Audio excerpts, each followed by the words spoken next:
Voilà, mesdames et messieurs, chers collègues, au nom de l'équipe décanale de la Faculté des sciences sociales et politiques, j'ai le très grand plaisir de vous souhaiter à toutes et à tous une très chaleureuse bienvenue dans cette cérémonie d'ouverture des cours de la nouvelle année académique.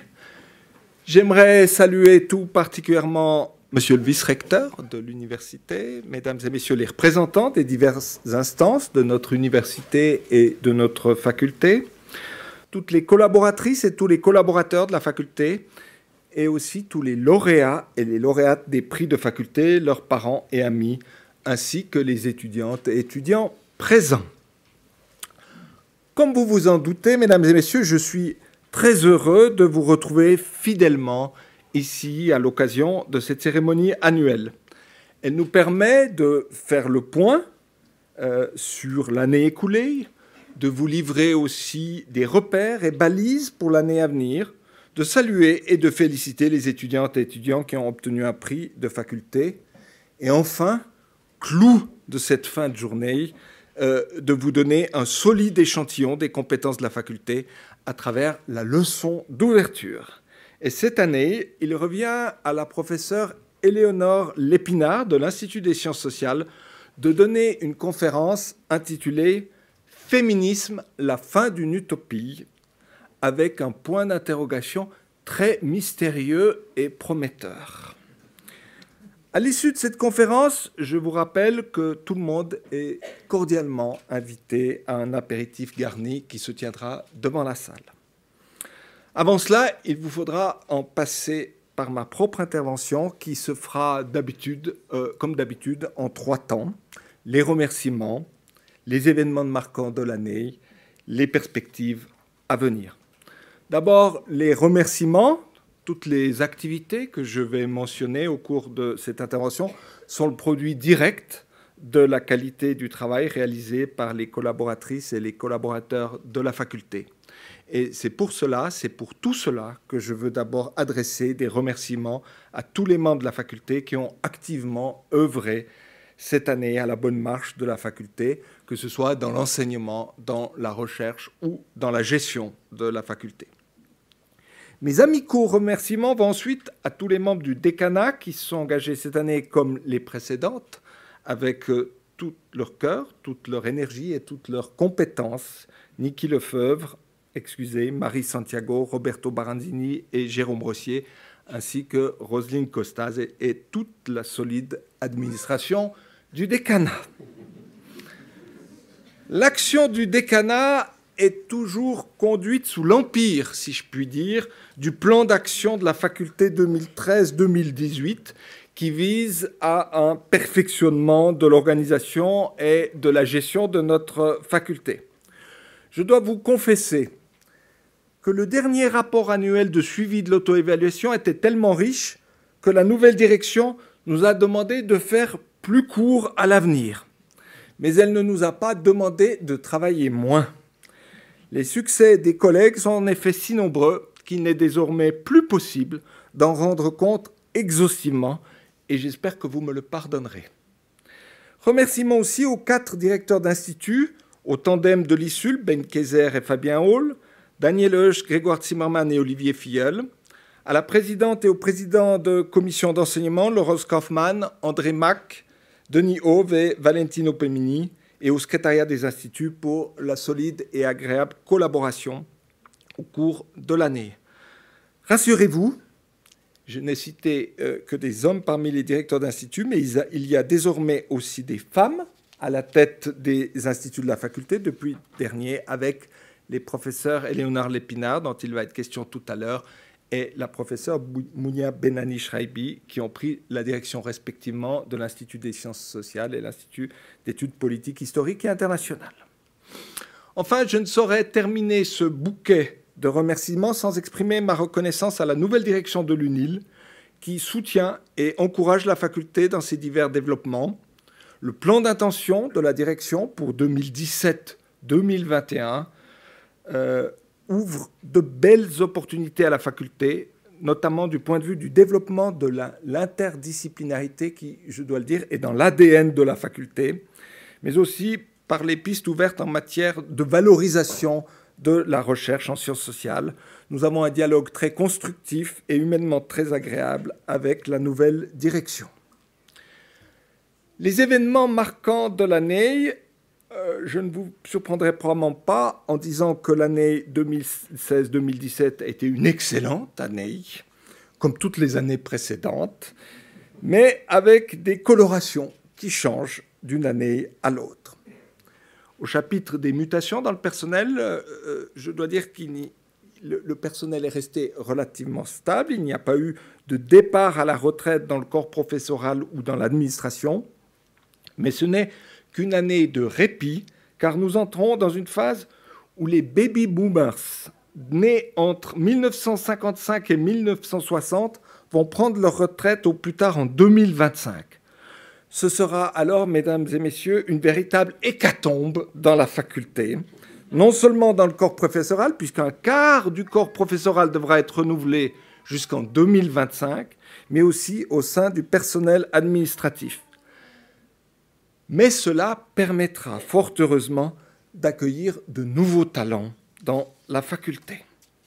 Concernant les postes de titulaires, je dois mentionner cette année le seul départ de M. Martin Benigov, MER 1 à l'IEPHI, appelé à la tête du service de recherche en éducation à l'État de Genève. Comme chaque année, il y a aussi un certain nombre d'assistants et de premiers assistants qui arrivent au terme normal de leur contrat, ainsi que nos deux apprentis, Marion Sorrentino et Laura Mado, qui ont toutes deux terminé avec succès leur apprentissage. Nous souhaitons aux uns et aux autres, naturellement, une belle suite et de grandes joies dans leurs nouvelles activités.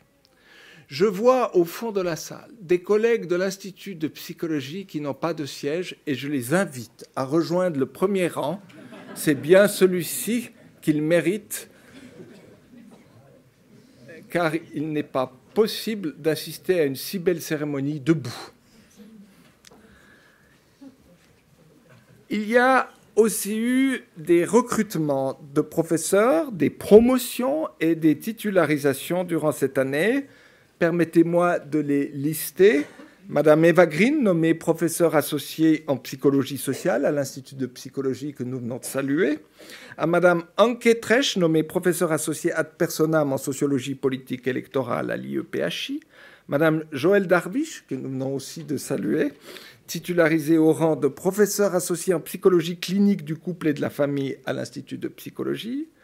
Madame Yannick Schoffelbuhl, titularisée au rang de professeur associé en histoire des relations internationales à l'IEPHI.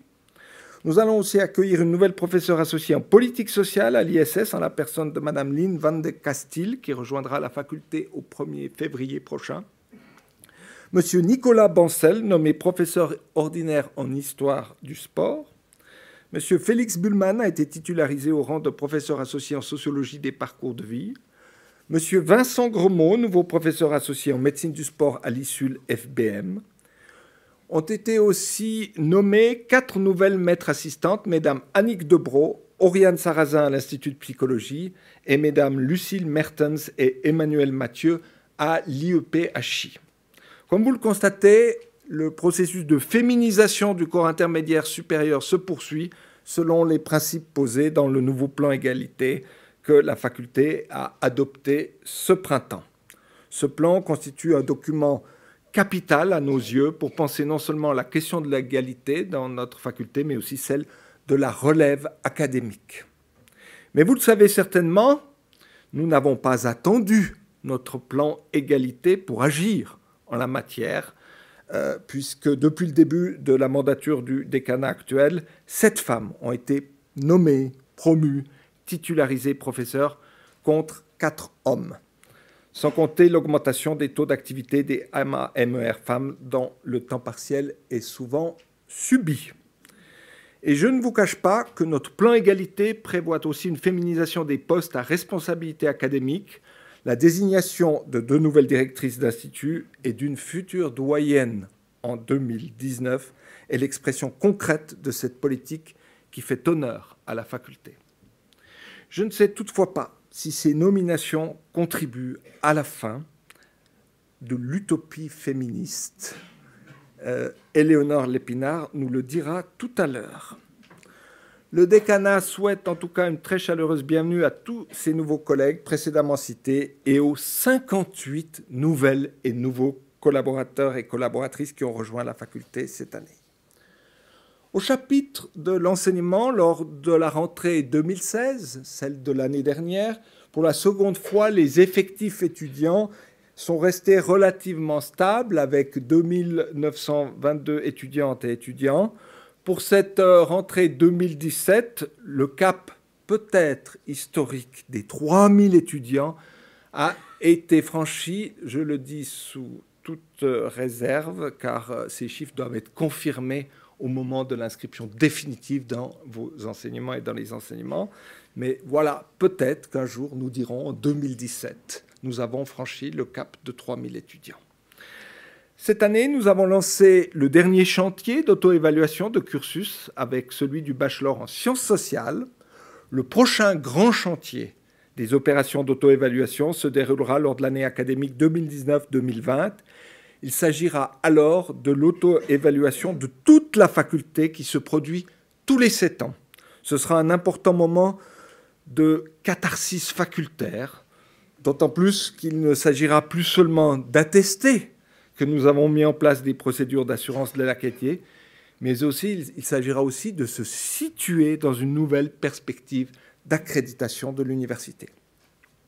Je dois vous dire, mesdames et messieurs, que nous abordons cette échéance l'esprit assez léger, car notre vice-doyenne qualité et durabilité, Marie Santiago, maîtrise parfaitement ces exercices pluriannuels. En effet, après avoir présidé l'ACOVER, elle a accepté de présider la nouvelle commission qualité de la direction et, je l'ai dit, elle a accepté de conduire le décanat durant cette période d'auto-évaluation facultaire. Il nous reviendra au décanat de toujours bien informer chacun, y compris les étudiants, que toutes ces démarches d'auto-évaluation et ces révisions des plans d'études en général se font au service des 2 missions de base de l'université qui sont la production et la transmission de savoir. En matière de recherche, la moisson a été bonne en termes de projets FNS ou associés. Je ne résiste pas au plaisir annuel, dirais-je, de vous citer les noms des bénéficiaires de ces subsides et vous avez sous les yeux les intitulés des projets victorieux par l'ordre alphabétique des requérants principaux. Pour les projets en division 1, je félicite Stéphanie Baggio, Roberto Baranzini, Raël Kunz, Catherine Thévenot, Anne-Christine Trémont. Sur le deuxième slide, je félicite Jean-Christophe Gras, peut-être avec une année de retard, Irénée Maffi, Stéphanie Prezioso, Anke Tresch. Et puis, troisième slide, nous pouvons aussi féliciter André Berchtold, Thomas David, Antoine Kernan pour un nouveau projet R4D et Guy Elcheroth pour le renouvellement de son projet R4D. Et je veux aussi citer les nombreuses bourses FNS de toutes sortes obtenues par nos doctorants et nos post-doctorants. Une nouveauté cette année, sur les 13 projets européens North Face financés au total en Europe, 2 concernent notre faculté, l'un avec le Leading House de la professeure Niki Lefebvre et l'autre auquel le professeur Daniel Husch est associé. Le professeur Boutera a aussi obtenu un très important projet sur l'innovation numérique dans l'éducation professionnelle financé par le CNRS. Enfin, une première dans notre faculté, la docteure Johanna Schnabel obtient une Newton International Fellowship. Chapeau à toutes et à tous, car vous le présentez, mesdames et messieurs, c'est tout sauf facile que d'obtenir ces fonds. Les mérites sont d'autant plus grands, encore une fois, que la concurrence est rude. Si vous me permettez cette observation flatteuse pour nos collègues, ce qui me frappe depuis 5 à 6 ans, c'est cette capacité des chercheuses et des chercheurs de la faculté à assurer un véritable roulement de projets. Il n'y a pas d'année creuse, il n'y a pas d'année sans, il y a toujours de belles surprises et une belle dynamique. S'il arrive parfois que des projets soient refusés, ce n'est pas grave du tout. Il n'y a pas lieu de se décourager car un tel travail n'est jamais perdu. Tout cela doit conduire à dédramatiser la soumission d'un projet FNS et à faire confiance à l'écosystème facultaire pour générer de nouveaux projets. Et il arrive alors que moins soit plus. Et je ne fais pas référence ici à la nouvelle philosophie du FNS qui limite à 2 le nombre de projets possibles en parallèle pour un même requérant.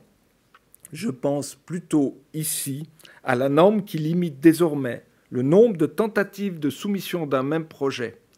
À mes yeux, cela constitue une régression si l'on considère que les progrès scientifiques passent par l'idée de confrontation et d'amélioration par la critique des pairs.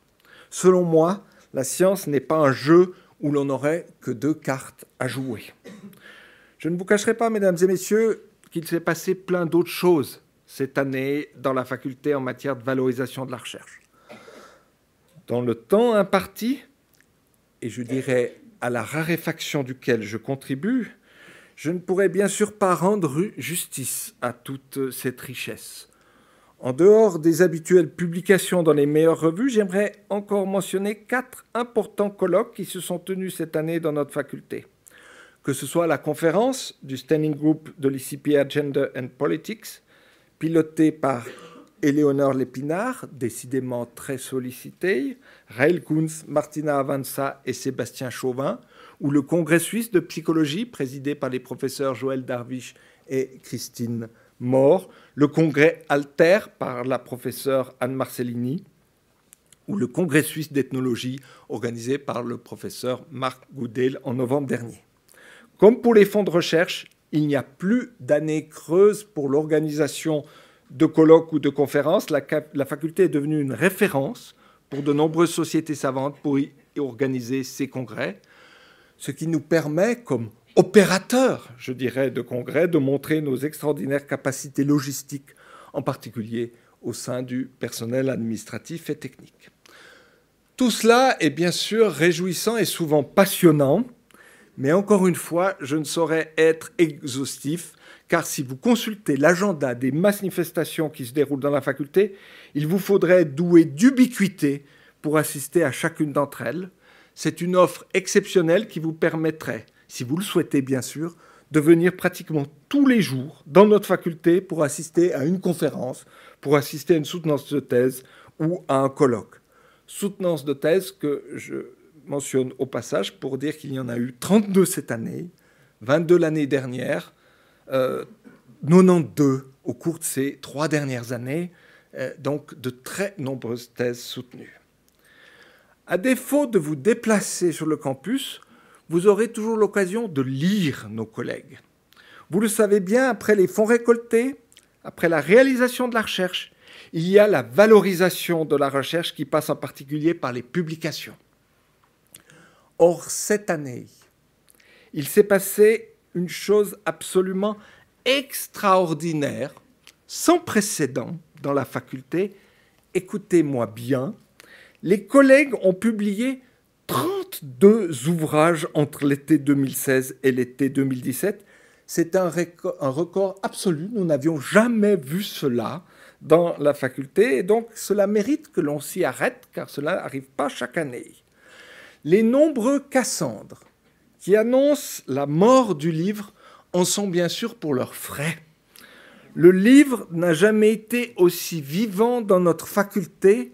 Un enseignant sur 3 en a publié un cette année. Vous le savez peut-être aussi, je suis très attaché au livre et j'ai toujours dit que le livre serait l'avenir du livre. Mais en vérité, je ne m'attendais pas à une telle résistance, résilience et irréductibilité du livre ici et maintenant. Les titres et les auteurs de ces ouvrages, que je vais très rapidement vous présenter, racontent aussi une histoire qui est tout simplement le miroir de la faculté. On y trouvera non seulement des collègues des 4 instituts de la faculté, mais aussi les grandes thématiques, les objets d'études, les spécialités, les domaines d'intérêt des chercheuses et des chercheurs de la faculté. Vous les avez sous les yeux, on passe des questions de genre, de parentalité et de formation genrée, aux questions de violence conjugale, d'agression sexuelle, de conflits en général et de droits humains en particulier, les droits humains thématiques qui émergent dans la faculté. Sur une autre slide, vous découvrez des ouvrages consacrés aux mobilisations, élites politiques et économiques, ainsi qu'au fédéralisme. Vous découvrez aussi que M. Oscar Mazzolini n'a publié que 3 livres cette année. Puis, j'ai regroupé les ouvrages qui développent une perspective clairement historique, que ce soit une histoire sociale, une histoire postcoloniale, une histoire de la pensée, de la révolution, des guerres ou du sport. On retrouve aussi sur une autre slide un axe important de la faculté dans les ouvrages méthodologiques, avec l'accent sur la mesure des déterminants des inégalités sociales, avec des manuels sur les méthodologies d'enquête, que ces méthodologies soient quantitatives ou qualitatives. Enfin, on termine avec une slide sur les ouvrages qui s'intéressent aux révolutions technologiques et à l'innovation dans une perspective STS. Permettez-moi aussi de citer ici 2 autres ouvrages sur l'enseignement supérieur avec une approche plus sociologique d'un côté et plus politologique de l'autre. Pardonnez-moi de parler du sous-signé qui s'intéresse autant au gouvernement des disciplines qu'à celui de la faculté. J'en viens à la partie conclusive et aux perspectives. Toutes les activités que j'ai mentionnées participent clairement au rayonnement de la faculté dans le monde scientifique et dans la cité. Mais elles ont aussi un coût humain, car elles nécessitent un fort engagement. Le décanat a donc le souci d'améliorer chaque année les conditions cadres de la recherche et de l'enseignement dans la faculté. Et c'est pourquoi aussi nous avons cette année pu renforcer les secrétariats d'institut et l'administration du décanat. On ne peut pas ajouter éternellement des projets et des tâches nouvelles sans développer des postes pour le personnel administratif et technique. Il fait tourner cette immense machinerie avec abnégation, mais malheureusement parfois dans une certaine invisibilité et une assez faible reconnaissance au sein du monde scientifique en général. Je veux le déplorer ici. Et en même temps, j'ai le sentiment que cela est en train de changer, car les chantiers futurs de la faculté ont toujours plus besoin de ces compétences administratives et techniques. L'année 2018 va être marquée par 3 chantiers, je dirais au sens propre et au sens figuré.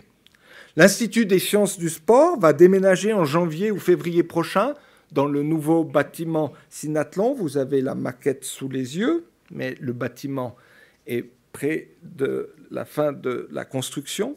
Ce départ va également impliquer un redéploiement de la faculté à Géopolis dans les espaces libérés par l'ISUL. Il va aussi entraîner des réflexions sur la gestion de la faculté sur 2 sites. Avec Synathlon, l'Institut des sciences du sport trouvera l'emblème physique digne d'une priorité aussi importante de l'Université de Lausanne. J'ai même le secret espoir que l'ouverture des cours de l'année prochaine puisse ou pourra se faire dans ce nouveau bâtiment. Avec Synathlon et Géopolis, la faculté sera donc à la fois le cap sud et le cap nord du campus. Le deuxième chantier concerne le NCCR Lives et les démarches entreprises pour son renouvellement par le Fonds national pour une 3e phase en 2019 et 2022. Les professeurs Dario Spini et Laura Bernardi œuvrent de toutes leurs forces, et quand je dis toutes leurs forces, n'ayez aucun doute qu'elles sont plus que jamais mobilisées pour atteindre cet objectif avec un soutien très apprécié de la direction, en particulier des vice-recteurs Bussy et Paquier. Enfin, vous le savez, nous avons aussi une collaboration de plus en plus étroite avec la Faculté des Lettres et la FTSR dans le domaine des humanités numériques, des études numériques.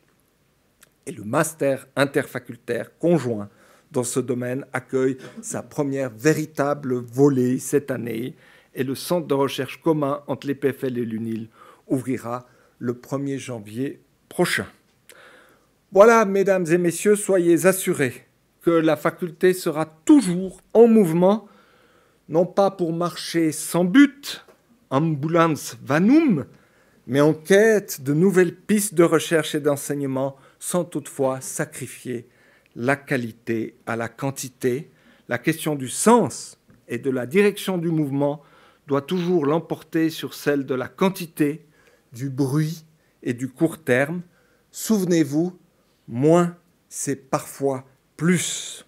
À l'heure des fake news comme avatar de la pensée unique et de leur amplification par les réseaux sociaux, plus que jamais, nous voulons créer de l'attention et de la transparence pour nos recherches et non pas des effets d'annonce incessants qui ne distingueraient plus le dire du faire et le court terme du long terme.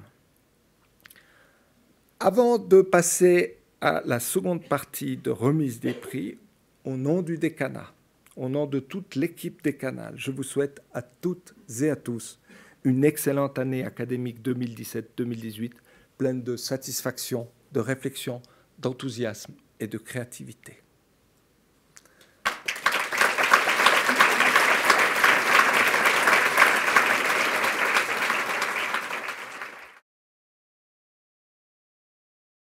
Cette cérémonie d'ouverture permet de récompenser et de célébrer les meilleurs résultats obtenus durant l'année académique passée en attribuant une série de prix offerts dans le cadre de notre faculté qui récompensent la réussite, la créativité et l'implication des étudiantes et étudiants distingués. Ces prix concernent les niveaux master et doctoral pour l'essentiel. Les prix seront remis par le toujours souriant professeur Roberto Baranzini, vice-doyen à l'enseignement. Remise des prix qui commence toujours par la psychologie. Sont primés parmi les diplômés de la maîtrise universitaire, sur proposition de la commission de l'enseignement en psychologie, Madame Héloïse Banet, pour ses excellents résultats obtenus tout au long de son long parcours de maîtrise.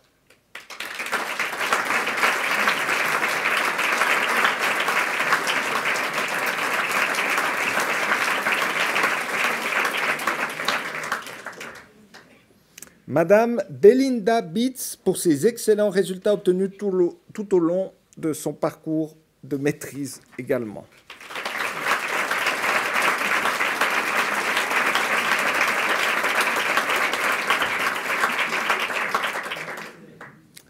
Madame Pauline Sanchez, qui est absente, qui est excusée et qui n'aura donc pas le privilège de la photo avec le très souriant vice-doyen.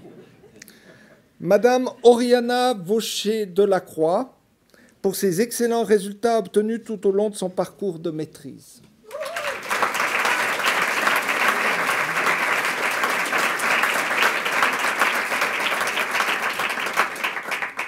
Madame Léonore Vienna, pour ses excellents résultats obtenus tout au long de son parcours de maîtrise également.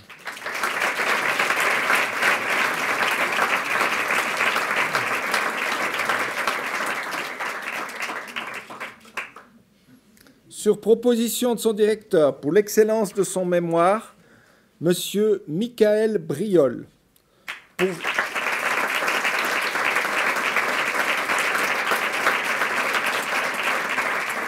Pour son mémoire intitulé « Fonctions contenantes chez l'enfant âgé de 6 à 8 ans, repères pour une évaluation au Rorschach des capacités de mentalisation », pour l'excellence de son travail, l'originalité de la démarche, le sérieux méthodologique et l'apport personnel qui dépasse largement les attentes pour une recherche de master. Cette recherche ouvre une voie innovante et argumentée dans l'utilisation d'un outil classique du psychologue clinicien.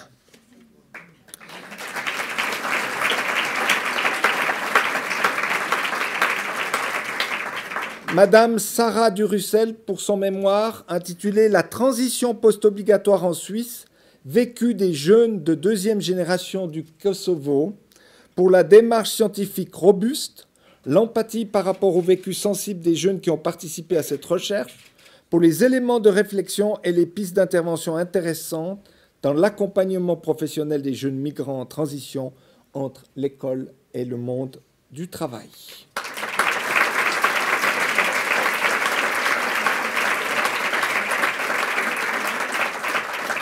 Madame Tiffany Jeanneret, pour son mémoire « Défier, se soumettre ou négocier, étude des stratégies de coping des adolescents face au contrôle psychologique maternel ».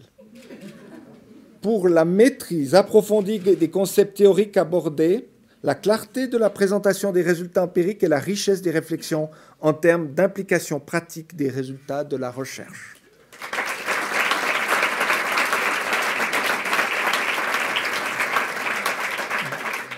Doctorat en psychologie et primé sur proposition de son directeur et avec l'accord du jury pour l'excellence de son travail de thèse, Madame Ariane Froidevaux, qui est absente, mais dont nous lirons le titre au moins « Adjusting Successfully to Retirement, Qualitative and Quantitative Investigation on Identity, Meaning and Mastering ». Elle est excusée et donc nous passons à la science politique qui a aussi eu l'occasion de primer des diplômés de la maîtrise universitaire sur proposition de son directeur. Pour l'excellence de son mémoire, j'appelle M. Roberto Di Capua pour son mémoire intitulé « La dialectique face au relativisme en sciences sociales, un essai d'épistémologie politique ». Travail particulièrement original menant intelligemment une réflexion ambitieuse et critique sur l'épistémologie des sciences sociales, très fin dans l'analyse, brillamment rédigé et défendu en soutenance de manière fort convaincante.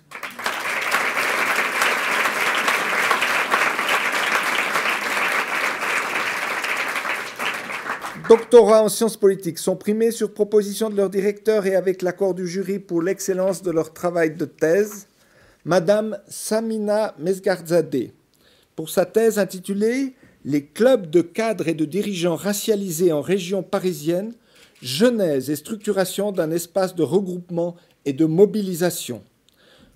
Pour le caractère pionnier de cette thèse, qui ouvre de nouvelles perspectives théoriques pour une sociologie des élites racialisées en Europe, à l'intersection des rapports sociaux de classe, de race et de genre, pour le dispositif d'enquête remarquable et la production de données inédites.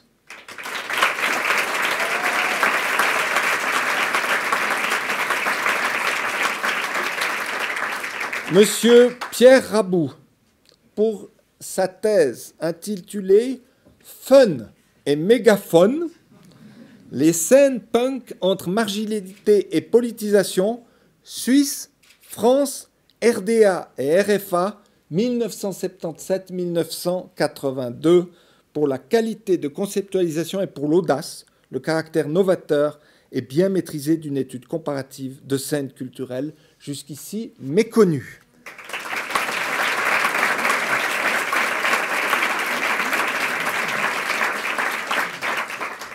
Nous passons aux sciences sociales et aux diplômés de la maîtrise universitaire sur proposition de la Commission de l'enseignement en sciences sociales, Madame Justine Meyer-Bisch, pour ses excellents résultats obtenus tout au long de son parcours de maîtrise.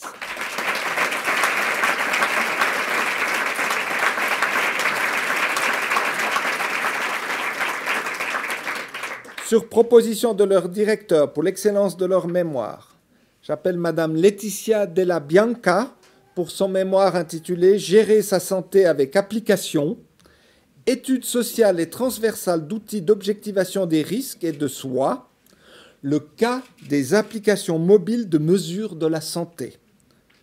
Pour l'originalité du terrain, la finesse des analyses et l'inventivité conceptuelle d'une étude consacrée à un phénomène socio-technique émergent à la croisée des technologies numériques et des technologies de soi.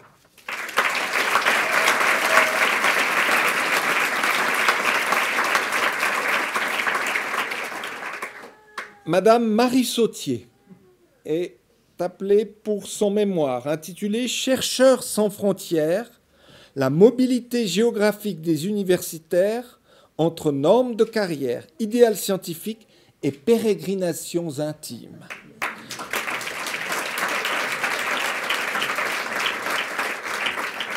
Un mémoire exceptionnel qui rend compte sobrement d'une analyse subtile et intelligente, tout en renouvelant la littérature concernant la mobilité académique et la manière de l'aborder.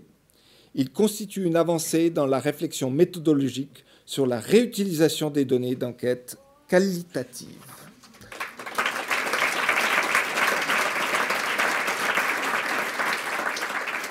Doctorats et sciences sociales sont primés sur proposition de leur directeur et avec l'accord du jury. Pour l'excellence de leur travail de thèse, Madame Caroline Ayson-Bertron, pour sa thèse intitulée « Les scolarités des fortunes internationales entre refuge et placement, socio-histoire des pensionnats privés suisses ».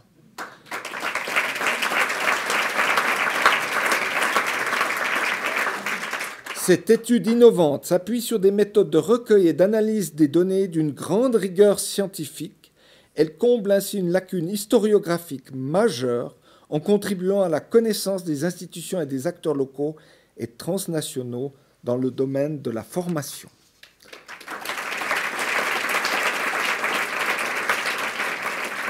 J'invite maintenant M. Pablo Andrés Díaz Venegas pour sa thèse intitulée « Transférer, fabriquer, négocier une politique publique, la conversion des Philippines aux Conditional Cash Transfers ». Cette thèse se distingue par la clarté de son expression, l'originalité et la rigueur de la démarche conceptuelle, de même que par la capacité à combiner une approche top-down et bottom-up des nouvelles politiques sociales aux Philippines.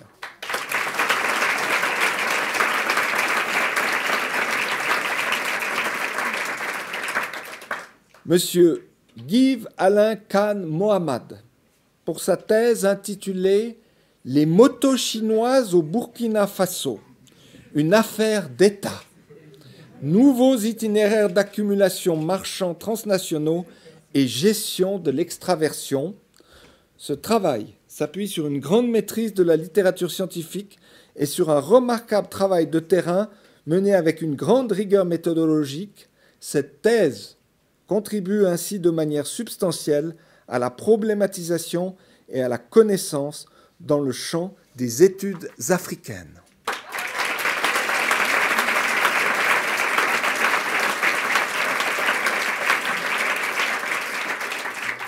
Monsieur Marco Motta reçoit aussi un prix pour sa thèse, mais il est absent pour cette thèse intitulée « Jouer les esprits, vivre au rythme de l'Ouganga à Zanzibar ». J'invite maintenant Monsieur Jérémy Voirol pour sa thèse intitulée « Faire la fête à Otavalo, des pratiques ludiques et d'échange à la mise en scène de la culture dans les Andes équatoriennes ».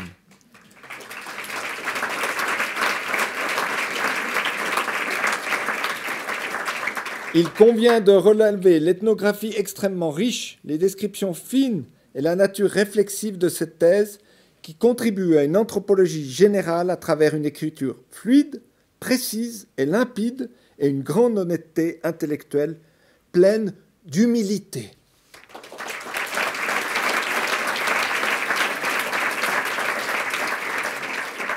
J'invite maintenant Madame Isabelle Tsin pour sa thèse intitulée « Les métiers de la viande et des fleurs, ethnographier le genre au travail ». Cette thèse se distingue par la richesse des matériaux ethnographiques recueillis sur deux métiers peu étudiés à ce jour en Suisse. Elle apporte un éclairage novateur sur le processus de sexuation des groupes professionnels et sur la manière dont les individus font du genre en situation de travail.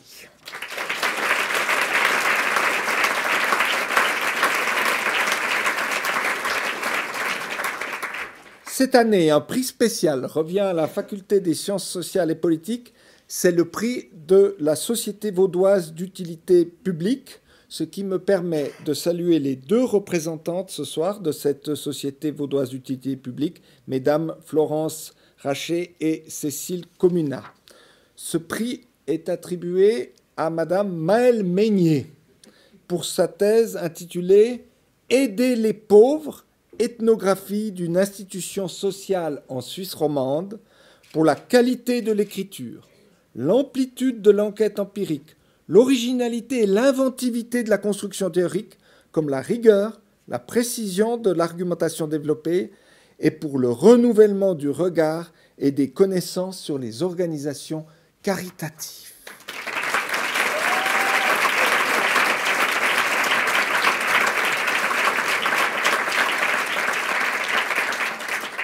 Nous terminons avec les sciences du sport, sont primés parmi les diplômés de la maîtrise universitaire sur proposition de la Commission d'enseignement des sciences du sport et de l'éducation physique, Monsieur Mathias Ebi pour ses excellents résultats obtenus tout au long de son parcours de maîtrise.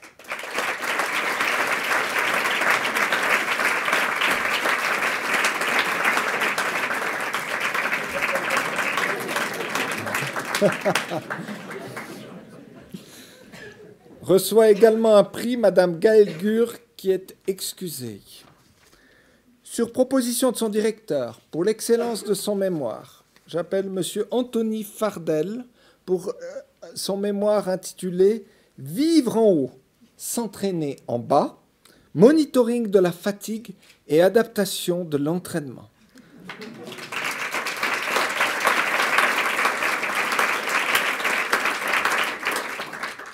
Et accrochez-vous, travail très méticuleux de mesure quotidienne de plusieurs variables physiologiques chez des athlètes de niveau élite lors d'un stage en altitude, pour l'excellence des analyses a posteriori et la publication d'un article scientifique dans une revue internationale indexée parmi les meilleurs dans le domaine de la physiologie de l'exercice, pour la grande avancée dans la connaissance sur l'entraînement en altitude.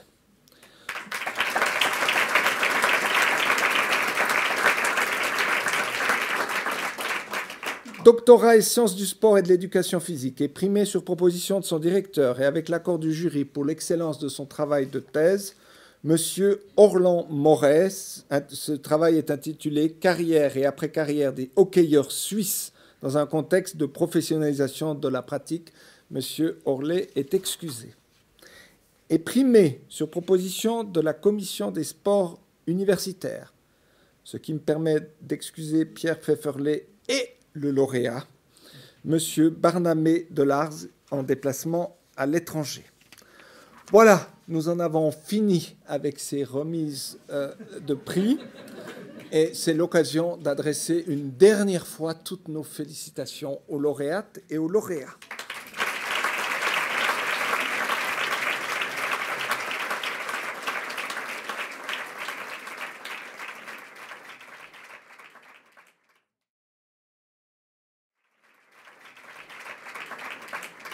La leçon.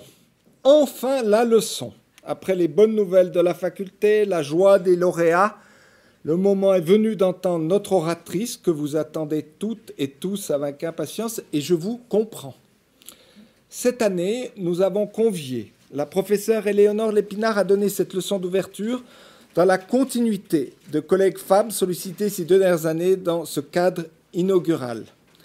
Permettez-moi de dire, mesdames et messieurs, quelques mots sur le brillant parcours de la professeure Lépinard. La faculté a recruté la professeure Lépinard en 2013. Sa modestie en s'ouvrira certainement, mais je dois d'emblée dire qu'Éléonore Lépinard a fréquenté les meilleurs établissements parisiens en sciences sociales et politiques, où elle a décroché plusieurs licences et plusieurs masters, que ce soit à l'Université Paris X, à Sciences Po Paris, à l'École normale supérieure de Cachan, puis, c'est important, à Normale Sup de la rue d'Ulm et à l'École des hautes études en sciences sociales, école où elle a décroché son doctorat de sociologie en 2004. Ce parcours impressionnant est poursuivi au niveau postdoc, d'abord au Canada, à Montréal, à Paris, au Centre d'études européennes de Sciences Po, puis à l'Institut européen de Florence comme chercheuse invitée. Ces séjours à l'étranger ont été soutenus par des bourses prestigieuses comme la Fulbright Fellow à la Rutgers University dans le New Jersey. Ce parcours très internationalisé, avec ses nombreux accomplissements scientifiques, l'amène à accepter le poste de professeur adjointe en sciences politiques en 2008 à l'Université de Montréal. C'est ce dernier établissement qu'elle a quitté en 2013 pour rejoindre notre faculté comme professeur associé en études genre, non sans avoir encore obtenu en 2012 2 distinctions de l'Association américaine de sciences politiques pour 2 articles scientifiques différents. La success story se poursuit avec une intégration très rapide dans la faculté, puisque dès 2014, la responsabilité du centre en études genre lui est confiée jusqu'en 2016. Puis en août 2017, vous l'avez vu tout à l'heure sur la slide, elle reprend la direction de l'Institut des sciences sociales.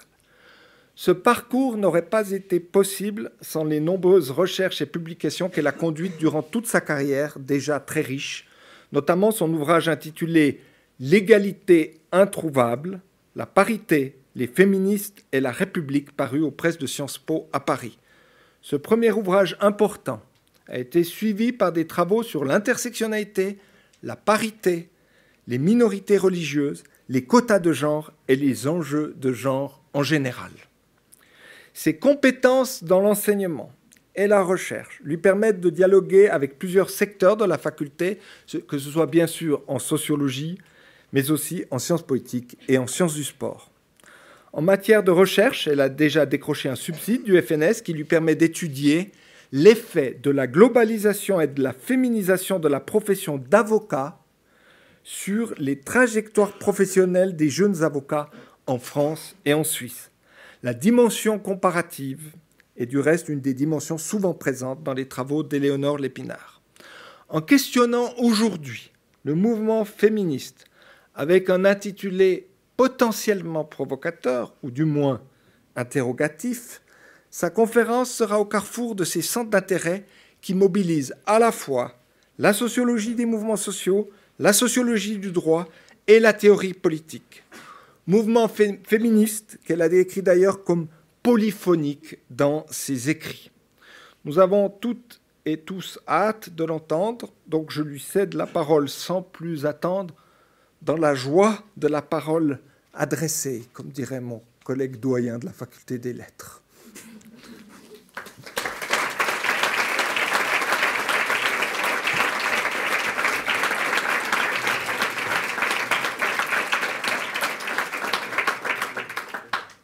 Alors, bonsoir à tous et à toutes, j'espère que vous m'entendez. Vous m'excuserez, j'ai en fait un petit mal de gorge, mais je vais quand même pouvoir parler, probablement trop longtemps d'ailleurs.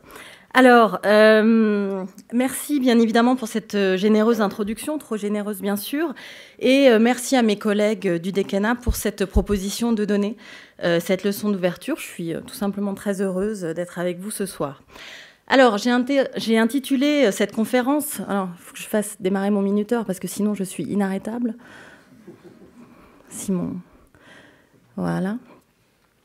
Donc, j'ai intitulé cette conférence La fin du féminisme, la fin d'une utopie, de façon évidemment un petit peu provocatrice, je l'admets volontiers, mais j'ai quand même mis le point d'interrogation pour assurer mes arrières.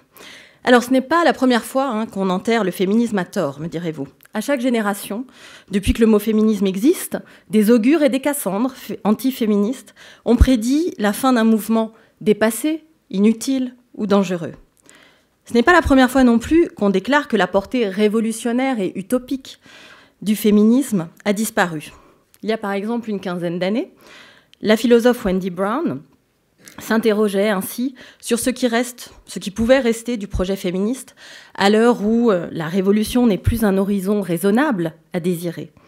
Elle affirmait que le féminisme avait doublement perdu son horizon révolutionnaire, parce qu'il avait perdu, comme tous les mouvements de gauche et d'extrême gauche issus des années 70, la croyance, tout simplement, dans la possibilité d'un changement social radical dans le contexte néolibéral du capitalisme des années 1980.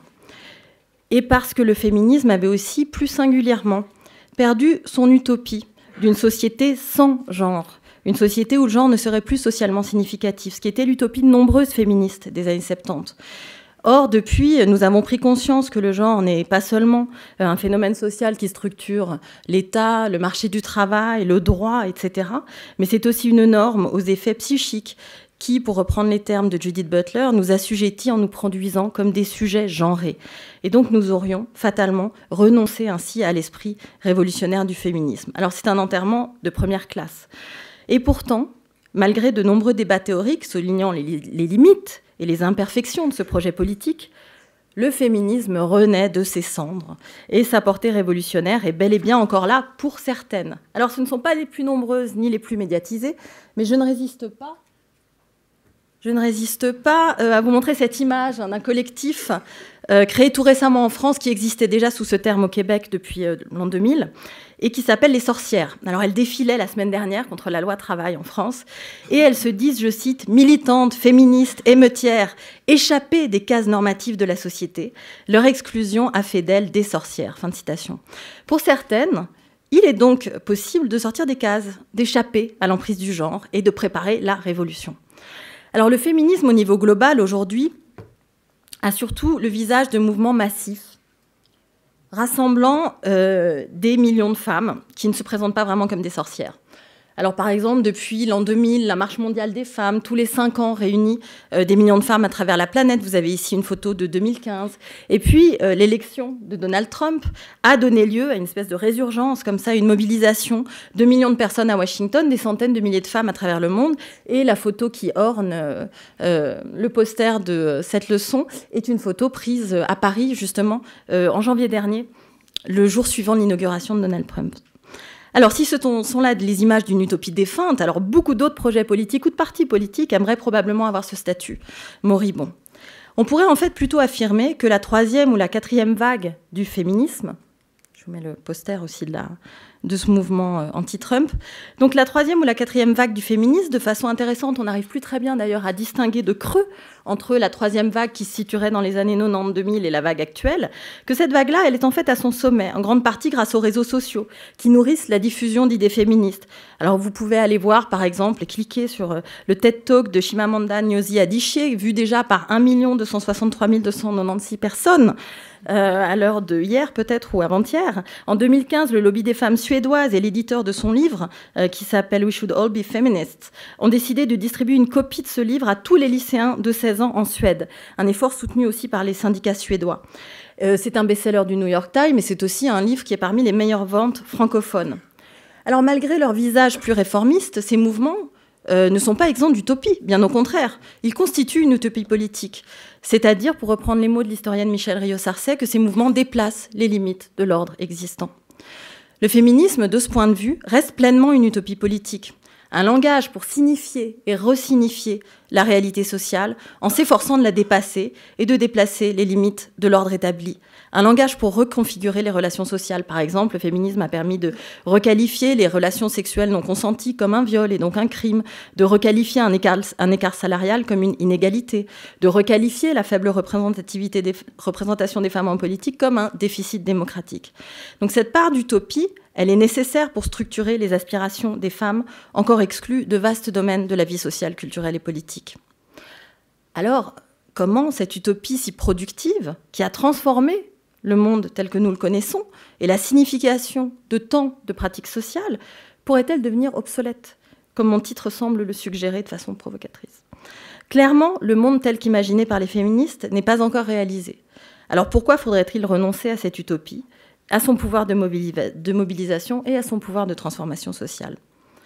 Alors malgré le risque que cela comporte, j'aimerais vous inviter à réfléchir avec moi à la question de savoir si, pour le bien du féminisme lui-même, nous ne devons pas interroger et peut-être transformer notre rapport aux idéaux féministes. Je vous considère déjà tous comme féministes, en fait.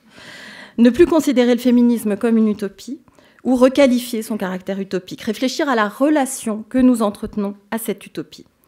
Donc il s'agit pour moi d'interroger la façon dont nous imaginons, la façon dont nous rêvons la transformation du monde, le statut que nous accordons à cette utopie dans nos pratiques politiques. Et comment cette relation à l'utopie féministe peut en réalité amener ce projet d'émancipation collective dans une impasse. À quoi rêvons-nous quand nous rêvons d'émancipation féministe et notre rêve peut-il mener notre projet politique à bon port ? Dans le projet féministe, tel qu'il peut se décliner sous différentes formes, des valeurs telles que l'égalité, Les droits, la propriété de son corps, la liberté, l'autonomie sont définis comme des biens désirables, des absolus à atteindre, qui guident les demandes politiques et les pratiques émancipatrices des mouvements féministes. La part d'utopie du féminisme, c'est cette part programmatique qui veut transformer ces valeurs en des buts à atteindre. Mais ces valeurs définissent aussi implicitement qui peut participer à ce projet politique. Car ce projet de transformation de la société est adossé à un projet de transformation des sujets politiques. La pratique féministe doit incarner au sens fort son objet désiré, l'égalité, l'émancipation, pour devenir le sujet de sa transformation. Alors c'est un peu ce que font nos sorcières. Et mon téléphone me fait des blagues. Donc c'est un peu ce que font nos sorcières. En sortant des cases, elles incarnent déjà le sujet de la transformation sociale qu'elles voudraient voir advenir. Il y a donc un lien intime entre la transformation de la subjectivité individuelle et le projet politique utopique de transformation sociale. Apparaît sur mon écran des chronomètres incroyables, mais qui ne me donnent pas vraiment mon temps. C'est pas grave. Alors, c'est bien pourquoi on glose en fait à l'infini sur Internet sur l'engagement de féministes, ou sur la nature de l'engagement féministe de figures majeures de la culture populaire telles que Beyoncé, tadam, ou encore Taylor Swift, avec en plus une citation d'elle. Alors, elle proclame des valeurs féministes, mais sur Internet, on se demande, les incarne-t-elle ? Présente-t-elle les dispositions morales et politiques du bon sujet féministe ? Alors, selon certaines et certains, oui. Selon d'autres, c'est beaucoup moins sûr. Alors, il s'agit bien sûr, dans ces discussions sur Internet majoritairement, mais pas seulement, dans les journaux aussi, d'un jugement de respectabilité.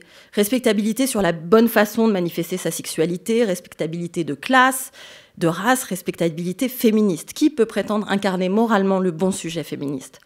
Dans ces débats viraux, qui semblent parfois superficiels, c'est bien en fait la part d'idéal du féminisme qui est en jeu, sa capacité à nous transformer et à transformer le monde. S'interroger sur la question de savoir si Beyoncé ou Taylor Swift sont de bons sujets féministes, c'est en fait tester nos attachements à nos idéaux féministes d'égalité et d'émancipation. Mais ne faut-il pas renverser la perspective et se demander plutôt quels sont les effets politiques de certains de nos idéaux féministes, tels que l'égalité ou l'émancipation, sur le féminisme comme projet de transformation sociale ? Autrement dit, ne faut-il pas s'interroger sur les conséquences pratiques de notre utopie ? Qui inclut-elle dans son projet et qui s'en trouve exclu ? Poser cette question, c'est proposer de passer d'une perspective politique utopique à une perspective politique que j'appellerais pragmatiste, au sens fort du terme, c'est-à-dire le pragmatisme comme art des conséquences, comme exigence morale et politique de s'interroger sur les conséquences de nos demandes politiques et de notre utopie. Selon moi, et c'est ce que je vais essayer de montrer, s'intéresser aux conséquences concrètes et pas seulement aux conséquences désirées ou espérées de notre utopie, c'est aussi s'intéresser aux sujets qui devraient être inclus dans notre projet politique, à la façon dont nos revendications les traitent. Et cela exige de réviser notre utopie féministe en conséquence. C'est nous demander plus simplement pour qui travaille le féminisme. Alors ces questions sont un peu abstraites. Et je vais les illustrer avec des exemples, des dilemmes, des paradoxes et des conflits contemporains au sein du féminisme dans nos démocraties libérales. En effet, le féminisme, s'il a en partage une utopie, une identité au contour, il est vrai, fluctuant. Faudrait-il dire des féminismes ? Je pourrais utiliser le pluriel à chaque fois, mais en fait, ça ne changerait pas vraiment le problème. Il est aussi marqué par de nombreux conflits entre celles et aussi ceux qui se réclament de cette utopie. Alors, je voudrais maintenant illustrer mon argument qu'il est nécessaire de transformer notre rapport à l'utopie féministe, si nous voulons que ce projet soit transformateur, à partir de 2 exemples issus de mes recherches sur la France principalement, mais je parlerai aussi un petit peu du Québec si j'ai le temps. Alors, le premier exemple porte sur la valeur de l'égalité des sexes, si chère à Taylor Swift et à d'autres quand même. Qu'est-ce que le féminisme, si ce n'est une demande d'égalité, me direz-vous ? Pourtant, la thèse encore un petit peu provocatrice que je vais défendre ce soir, c'est celle selon laquelle la focalisation sur l'égalité des mouvements féministes, en particulier en France, puisque c'est le cas que je connais le mieux et sur lequel j'ai travaillé, a à la fois ouvert de nouveaux possibles. Alors cette focalisation sur l'égalité, elle trouve de nouveaux domaines d'application de façon presque infinie. Elle a contribué à, je vais le montrer, renouveler le vocabulaire juridique de l'égalité. Elle produit du changement social. Et dans le même temps, cette focalisation sur l'égalité, elle construit aussi des impasses, elle suscite des oublis. Elle a, on pourrait dire, figé le sujet du mouvement féministe et figé le mouvement sur son sujet.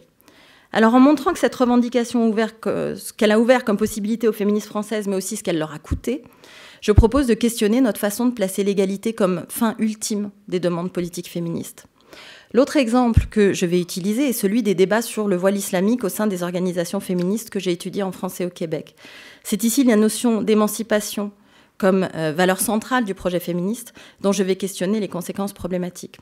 Alors, mon chronomètre ne marchant pas du tout, c'est peut-être une bonne nouvelle pour moi. Je vous demanderai de me faire un signe quand vraiment j'exagère. Ah oui, là, celui-là marche, d'accord. Alors, premier exemple. L'égalité des sexes telle qu'elle s'est trouvée reformulée dans la revendication paritaire en France. Mais on pourrait élargir, en fait, à d'autres pays, puisque là, c'est juste une petite carte qui vous montre tous les pays qui ont implémenté un type de quota pour la représentation politique à travers des sièges réservés, à travers des quotas législatifs ou à travers des quotas dans les partis politiques. C'est donc une tendance quand même assez globale. La demande de parité ou de quota, c'est une revendication qui est orientée par une valeur, utopique s'il en est, l'égalité, et qui est fondée sur une identité. Comme toute revendication d'égalité, elle doit définir le groupe qui en sera bénéficiaire, et ici, c'est le groupe les femmes. En revendiquant 30 ou 50% des sièges dans une assemblée, la demande de parité ou de quota transforme la valeur d'égalité des sexes en une fin, un bien définissable, mesurable. Et c'est d'ailleurs peut-être une condition nécessaire dans nos sociétés pour qu'une demande d'égalité soit acceptée, qu'elle puisse se formuler comme un outil d'ingénierie sociale au service d'autres fins plus consensuelles, comme une meilleure démocratie ou une meilleure gestion des entreprises, si on pense aux demandes de quotas sur les conseils d'administration. Mais quelles sont les conséquences pour le projet féministe de cette focalisation sur l'égalité ? Pour paraphraser Hannah Arendt, qu'allons-nous perdre si nous gagnons ? Plus de 17 ans après la révision constitutionnelle qui a introduit dans la Constitution française que la loi favorise l'égal accès des femmes et des hommes aux mandats électoraux et fonctions électives, puis en 2008 y a ajouté les responsabilités sociales et professionnelles, nous n'avons pas fini de commencer à mesurer les effets que cette réforme a produits et continue de produire. On a aujourd'hui 11 lois en France qui organisent des mécanismes paritaires, aussi bien en politique que dans la fonction publique, l'éducation supérieure, les conseils d'administration ou encore même les fédérations sportives. Victoire pour les unes, déception pour les autres, la parité a produit les fruits ambivalents de ces revendications. En effet, la revendication paritaire d'une égale présence des femmes et des hommes dans les assemblées représentatives est fondamentalement une demande de participation démocratique. Il s'agit en un sens de réaliser la promesse jamais tenue du suffrage, d'inclure les femmes dans la sphère démocratique, d'assurer leur citoyenneté pleine et entière. Cette demande de participation politique, elle prend la forme en France dès la fin des années 80 d'une demande d'égalité, mais une égalité reformulée, comme coprésence des deux sexes. Parité, ça veut dire 50% de femmes, 50% d'hommes dans un même groupe. Donc une égalité reformulée de façon à éviter les apories de l'égalité formelle, l'égalité juridique, cette égalité qui nie les différences et traite les individus de façon similaire, mais aboutit en fait en général à exclure ceux et celles qui sont porteurs de différences de l'espace démocratique. En ce sens, la demande de parité est une tentative pour déconstruire ce qu'on a appelé l'universalisme abstrait de la citoyenneté républicaine française. Une nouvelle formulation de l'égalité qui vise à l'ancrer dans la reconnaissance de la différence sexuelle, comme l'a bien montré l'historienne Joan Scott. Elle est ainsi demandée dans les années 90 par une alliance inédite d'organisations féminines et féministes, à la fois au nom de principes mettant l'accent sur la différence des femmes, le fait que les femmes vont faire de la politique autrement, grand espoir, pas complètement, non, pas vraiment, les résultats ne sont pas là, et d'une valeur d'égalité. Donc à la fois différence et égalité. Elle ressemble en ce sens aux demandes féministes du début du XXe siècle, alors un peu plus tard pour la Suisse, mais pour le suffrage, oscillant entre demande au nom de l'égalité et au nom de la différence des sexes. Mais elle opère un glissement sémantique et politique inédit, puisqu'elle affirme que justement différence et égalité ne sont pas contradictoires, et que la représentation d'une différence considérée comme universelle, cette fameuse différence des sexes, réalise une forme d'égalité supérieure à l'égalité des droits, une égalité plus substantielle. Donc la différence des femmes, elle est certes à la base des inégalités qu'elles subissent, mais elle est différente des autres différences sociales qui créent de la discrimination, parce que les femmes, leur différence à elles serait universelle, elles traverseraient l'ensemble de la société. On peut s'interroger sur les effets de la demande d'égalité reformulée comme parité, sur les mouvements féministes. Pour le dire vite, dans quelle mesure la parité est-elle une demande transformatrice ? Dans quelle mesure a-t-elle altéré les conditions mêmes de la discussion politique sur l'égalité des sexes ? Et surtout, quelles sont les conséquences de l'attachement féministe à l'égalité tel qu'il s'est manifesté dans la demande paritaire ? Alors parmi les résultats positifs, il y en a quand même quelques-uns, on peut noter la force de la rhétorique paritaire, c'est de proposer une équivalence entre égalité numérique et égalité des sexes. Donc la coprésence, c'est l'égalité. C'est très fort de dire ça, parce que du coup, c'est très vite atteint l'égalité. Il suffit d'un peu de bonne volonté. Ce type d'argumentation vise à orienter l'action politique vers des moyens plutôt que vers des fins. La parité, elle propose une équation simple qui est aussi pragmatique, et donc ça marche. Mettez 50% de femmes, vous aurez réalisé l'égalité des sexes. Alors évidemment, quand je le dis comme ça, on se dit « Ah, bah vraiment ? Non, peut-être pas. » Mais la parité dit ça. Alors, le succès de sa devise tient bien sûr à cette puissance rhétorique. Cette invention du terme parité répond en outre à l'impasse à laquelle a abouti la conception formelle de l'égalité aveugle aux différences et constitue de ce fait un espace à partir duquel revendiquer plus d'égalité. Elle rend l'égalité visible, mesurable et la conjugue au présent, dans la mesure où l'égalité quantitative dans les assemblées élues a pour fonction de la signifier. Alors l'égalité réelle n'est pas renvoyée au futur, comme en général, un jour nous y arriverons. Non, l'égalité réelle est pour aujourd'hui, pour maintenant, les pratiques rejoignent les principes. Elle est à portée de main, et donc elle est mobilisatrice. Alors ce nouveau principe, ce n'est pas un droit individuel à l'égalité réelle, il ne faut pas se tromper. Ce n'est pas un principe que vous pouvez faire valoir devant les tribunaux. Mais ce principe donne pour mission au pouvoir public d'agir pour tendre vers l'égalité substantielle. Et il permet donc de redéployer une rhétorique égalitaire, en particulier dans les institutions gouvernementales. Alors la parité, du coup, je pense qu'on peut dire que c'est ce que Nancy Fraser, la philosophe, appelle une réforme non réformiste. Autrement dit, alors c'est un petit peu paradoxal de dire ça, mais bon, c'est un terme que j'aime bien. Autrement dit, une réforme qui, sans être radicalement transformatrice, altère les conditions et les termes du débat politique sur l'égalité des sexes. Donc, le fait d'inventer ce terme parité a permis de repenser la question de l'égalité des sexes d'une manière plus substantielle, et en ce sens-là, c'est un acquis. Mais on doit se demander, quelles sont les femmes qui disposent maintenant d'une capacité d'action individuelle ou collective qu'elles n'auraient pas eue sans la parité ? Quelles sont les actions de l'État en faveur de la représentation démocratique ou de l'égalité qui sont désormais légitimées à travers ce nouveau vocabulaire ? À partir de ces questions, deux limites à ce potentiel transformateur de la parité deviennent frappantes. Tout d'abord, que perdons-nous quand nous limitons l'égalité à l'égale présence des hommes et des femmes dans les lieux de pouvoir ? La focalisation sur les instances de décision, qui est propre en fait aux politiques de quotas, favorise bien évidemment une égalité élitiste qui ne bénéficie qu'à une minorité de femmes, alors que d'autres questions pressantes, le surchômage, le temps partiel, les retraites, actuellement quand même, question très pressante ici, passent au second plan. Donc la question, c'est celle du lien entre la revendication d'égalité telle qu'elle a été énoncée dans la demande paritaire et la justice sociale, pour le dire vite. C'est celle de l'horizon qui a été donné au mouvement féministe à travers cette revendication. Est-il assez large ? Est-il assez transformateur ? Comment réinjecter des questions de justice sociale dans ce qui est devenu, au fil de 11 lois en France, un outil d'ingénierie sociale ? L'absence de mobilisation autour de ce thème aujourd'hui, ou plutôt son transfert aux institutions fémocrates, les féministes à l'intérieur de l'appareil étatique, illustre bien cette espèce d'impasse dans laquelle le mot d'ordre paritaire a engagé une partie du féminisme. Donc en réduisant l'égalité à un bien à obtenir, l'horizon de justice sociale de la réforme s'en est trouvé limité. Deuxième limite, double, toujours sur le mode du « qu'est-ce qui a été perdu en gagnant la parité », un retour critique sur la stratégie paritaire est nécessaire pour apprécier le coût politique payé pour ce qu'on peut appeler la mise en conformité de la parité avec les valeurs énoncées au nom des principes républicains. Toute stratégie de revendication implique un choix à propos de qui sera finalement représenté, si la demande est reconnue par les institutions.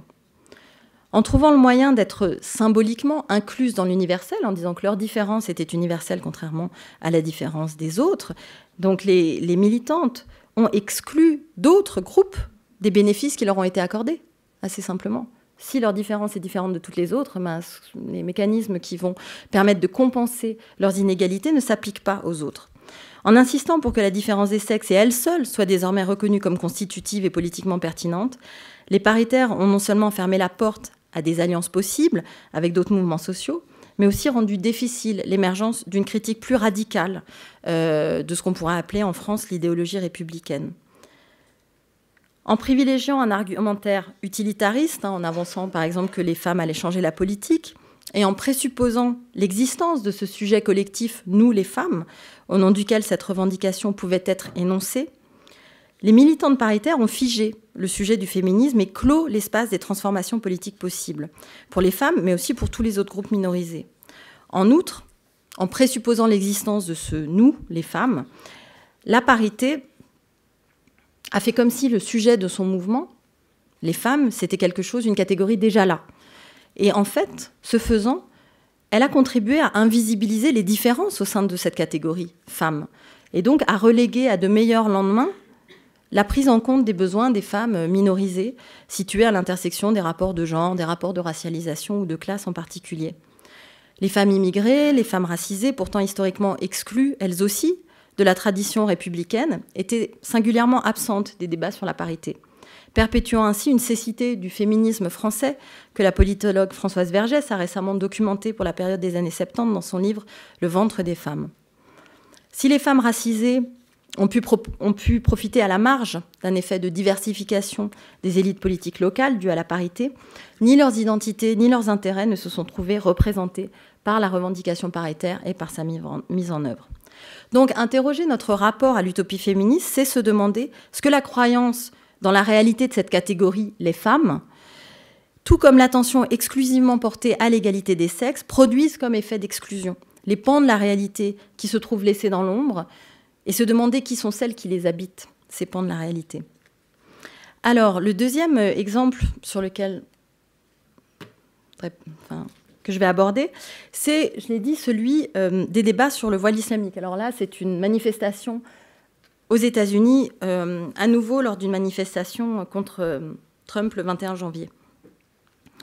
Alors, les débats sur le voile islamique se sont multipliés dans les démocraties européennes depuis une vingtaine d'années déjà. On peut citer la France, bien sûr, mais aussi la Belgique, le Danemark, les Pays-Bas, l'Italie, l'Espagne, l'Allemagne et la Suisse. Ils ont été amplement analysés du point de vue des reconfigurations de la laïcité qu'ils ont amorcées, du point de vue des débats féministes qu'ils ont suscités. En effet, sur le sujet d'éminentes voix féministes autoproclamées, on peut penser à Elisabeth Badinter en France, à Ayaan Hirsi Ali aux Pays-Bas, ou, alors moins connue ici, mais Jemila Benhabib au Québec. Ces féministes ont milité en faveur de l'interdiction de plusieurs types de vêtements religieux féminins musulmans, présentés comme des symboles de l'oppression des femmes, une marque d'inégalité entre les sexes que la loi se devait d'interdire pour libérer ces femmes. Ce faisant, ces militantes féministes ont joué le premier acte d'un drame plus large, celui de l'instrumentalisation des droits des femmes au nom d'une forme de nationalisme. La récupération de la valeur de l'égalité des sexes par les droites européennes et leur effort pour en faire une valeur et une culture qui serait propre à l'Occident et s'opposerait aux valeurs patriarcales qui seraient l'apanage des immigrés non européens, en particulier musulmans. C'est ce phénomène que Sarah Faris et d'autres avec elle ont appelé le fémonationalisme. C'est dans notre culture d'être égalitaire, c'est bien connu. Pas dans la leur. Alors, d'autres féministes, quand même, se sont opposées farouchement à une telle lecture de ce signe religieux et aux efforts législatifs visant à l'interdire. Donc c'est aussi au nom des droits des femmes, du droit à décider de ses convictions religieuses et de la manière dont les femmes souhaitent les exprimer, donc cette fois-ci, au nom de la liberté, autre principe cher aux féministes quand même, que des féministes se sont opposées à l'interdiction. Les débats sur le voile ont provoqué des disputes sans fin entre féministes, des ruptures et parfois de nouvelles alliances, un petit peu bizarres, avec la droite, voire la droite populiste, parce que ces débats ont posé à nouveau frais la question de l'émancipation des femmes, la question du bon sujet féministe, du sujet féministe désirable, du bon sujet émancipé.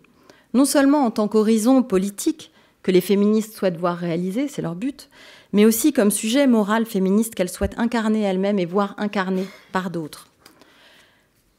Ces débats ont questionné, remis en cause la valeur d'autonomie ou d'émancipation comme but ultime de l'action féministe de deux façons.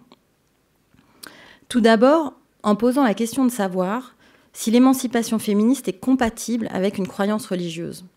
Autrement dit, peut-on penser l'autonomie, la liberté, en dehors des grammaires libérales, qui sont les nôtres, et qui l'associe à une forme d'affranchissement des croyances, avec une rationalité typique du sujet moderne des Lumières, voire dans sa version républicaine française, qui associe cette autonomie et cette liberté avec un devoir de l'État de détacher les individus de leurs affiliations familiales et communautaires, de les affranchir de leur communauté d'origine pour les rendre libres.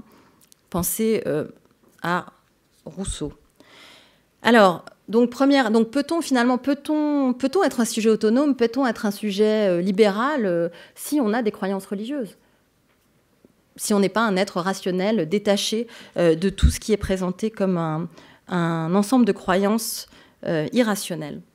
La deuxième façon de questionner l'idéal d'émancipation, qui est liée bien évidemment à la première, à travers ces débats, c'est le fait qu'ils ont posé la question de qui définit les termes de l'émancipation, et donc du bon sujet féministe. Et ce, jusqu'à questionner, mais faut-il souhaiter, en fait, l'émancipation si elle a ce coût ? Notre objectif politique d'émancipation peut-il vraiment être inclusif s'il laisse de côté toutes ces personnes ? Si notre conception de l'émancipation est fondée sur une vision libérale de l'individu, qui exclut de fait tous les sujets construits historiquement à travers des rapports de domination comme celui du colonialisme, comme des sujets non libéraux ou pas assez libéraux, alors notre utopie est-elle désirable ? Est-elle révolutionnaire ? Il faut s'interroger sur les conséquences concrètes de cet idéal d'émancipation. Alors, les analyses critiques qui ont été proposées sur les débats sur le voile et que je partage se focalisent en général sur les figures que ces débats ont contribué à façonner, à faire circuler. La jeune femme musulmane opprimée par sa culture, sa religion, ses frères, son père, versus la jeune beurette émancipée et laïque, une vision des hommes musulmans comme étant plus patriarcaux que les non-musulmans, etc. Alors ces analyses ont bien montré ce qu'on pourrait appeler, en suivant Fatima El-Tayeb, le travail du postcolonial dans nos sociétés et la façon dont la race hante l'imaginaire politique européen, qui s'en prétend pourtant dépourvu.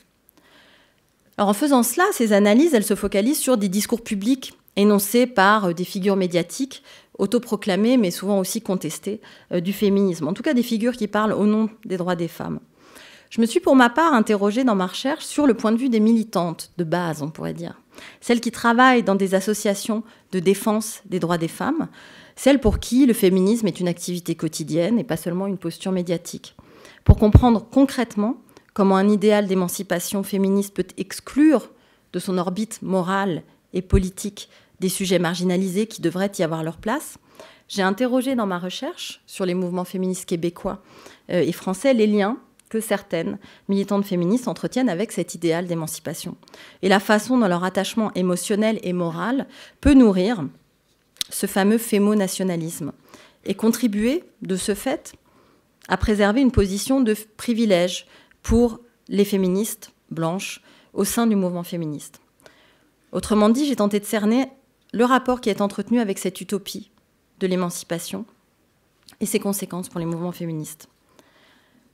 Alors, sans prétendre avoir pu capturer l'imaginaire du mouvement féministe, il est multiple, il est hétérogène, j'ai cherché à accéder à une pluralité de rapports aux féministes, ce que j'ai appelé des subjectivations politiques féministes, à travers un travail de terrain qualitatif en France et au Québec, auprès d'un certain nombre d'associations, des associations qui étaient soit dirigées majoritairement par des féministes blanches, soit par des féministes racisées.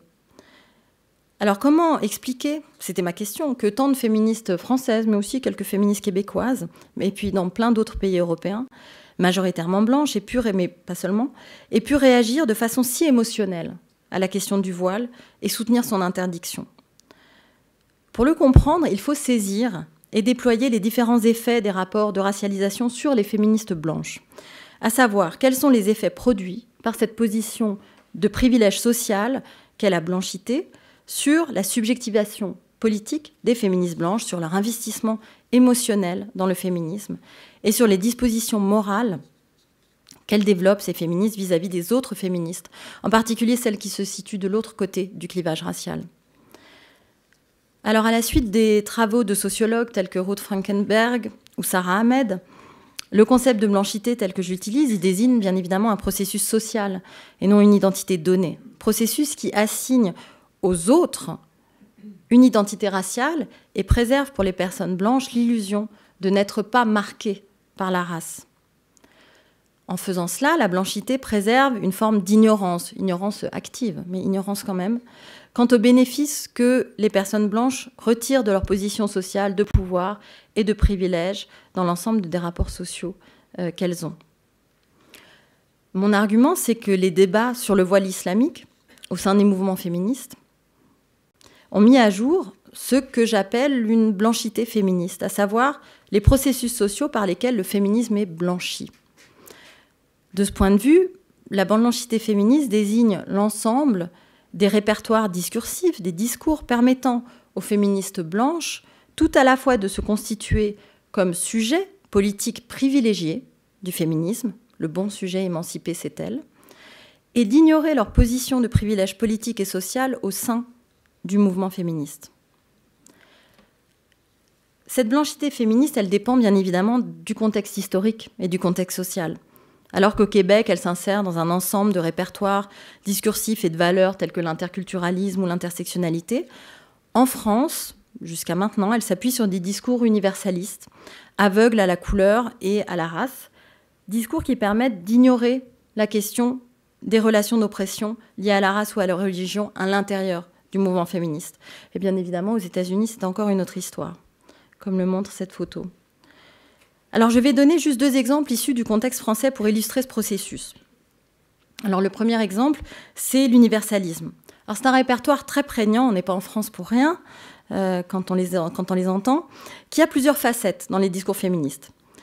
La modalité la plus répandue dans les discours est celle qui insiste sur la primauté de l'oppression liée au genre sur les autres formes d'oppression et qui définit certaines priorités féministes comme celles qui sont communes à toutes les femmes, alors que d'autres ne le seraient pas. Alors vous avez là une citation d'une personne anonymisée qu'on appellera Catherine, un exemple parmi de nombreux autres. Alors je l'interroge sur justement le débat sur le voile et la question de savoir est-ce que la position de son association, qui a pris position en faveur de l'interdiction du voile à l'école publique pour les jeunes filles en 2004 et pour l'interdiction du voile intégral dans l'espace public en 2010, est-ce que cette position a créé des conflits, des tensions? Est-ce que ça lui a aliéné un membership potentiel pour son association? Alors, sa réponse est assez typique. Puisque, qu'est-ce qu'elle fait? Elle labellise certaines causes comme générales et d'autres comme spécifiques. Elle dit oui, bien sûr, mais il y a des choses plus importantes. Ça, c'est quand même un problème spécifique, alors que nous, on s'occupe de problèmes communs à toutes les femmes. Évidemment, la distinction générale-spécifique, elle opère une exclusion des femmes musulmanes et racisées de l'orbite possible de son mouvement, et elle permet de définir son organisation, une organisation de lobbying pour les droits des femmes, comme représentant des demandes politiques féministes universelles. Donc, ce faisant, elle invisibilise les rapports de pouvoir qui produisent le particulier et l'universel et occulte la position privilégiée qu'elle y tient, l'interviewée dans ses rapports. Alors, un autre répertoire qui permet d'accomplir une invisibilisation des rapports raciaux au sein du féminisme, peut-être plus inattendu, c'est celui de la solidarité internationale entre femmes, qui va permettre aussi de sécuriser une position privilégiée des féministes blanches. Alors, c'est peut-être un peu paradoxal, mais finalement pas vraiment. Alors, c'est un répertoire issu de la gauche révolutionnaire française, issu des années 70, qui est très communément admis, le fait que toutes les femmes sont solidaires à travers la planète, qu'on aide les femmes à fuir les régimes dictatoriaux, on les accueille, on accueille les réfugiés, etc. Je ne suis absolument pas critique de ce discours, mais voilà, juste pour vous dire, c'est quelque chose qui est politiquement, qui fait partie de la culture politique de la gauche et du féminisme à gauche sur l'échiquier. Cette citation-là, elle est révélatrice de la façon dont la solidarité avec les femmes là-bas, nos copines algériennes, nos copines iraniennes, comme les interviewés le disent volontiers, cette solidarité avec ces femmes là-bas, elle est possible car ces femmes correspondent à de bons sujets féministes. Elles ont fui des régimes dictatoriaux pour se réfugier en France, terre des droits humains, et du coup, cette solidarité, elle prend le pas sur une autre solidarité possible, ici avec les jeunes filles musulmanes croyantes qui souhaitaient aller à l'école, mais qui sont en fait un mauvais sujet. Un sujet qu'il faut sauver contre lui-même pour le rendre libre, hein, une espèce de relation d'émancipation forcée qui place évidemment, là encore, les féministes blanches comme sujet privilégié du projet féministe, portant secours, on les a sauvées, portant secours aux femmes dominées par leur religion. Elle est intéressante aussi, cette citation, je trouve, à cause de la répétition du « c'est faux ». C'est faux, c'est faux, c'est faux. Quand on répète, en général, c'est qu'on se dit qu'il y a un petit problème. Et donc, cette répétition, qui a été émotive lors de l'entretien, elle laisse deviner, évidemment, la tension, malgré tout, pour cette militante féministe qui dirige une grande association nationale, tension suscitée par finalement cet abandon normatif et moral des jeunes filles voilées qui n'ont pas pu aller à l'école. Alors ces deux répertoires, ces deux exemples de répertoires constituent à la fois les femmes blanches comme sujets privilégiés, mais jamais nommés, hein, comme tels du féminisme, et les femmes voilées comme des sujets impropres.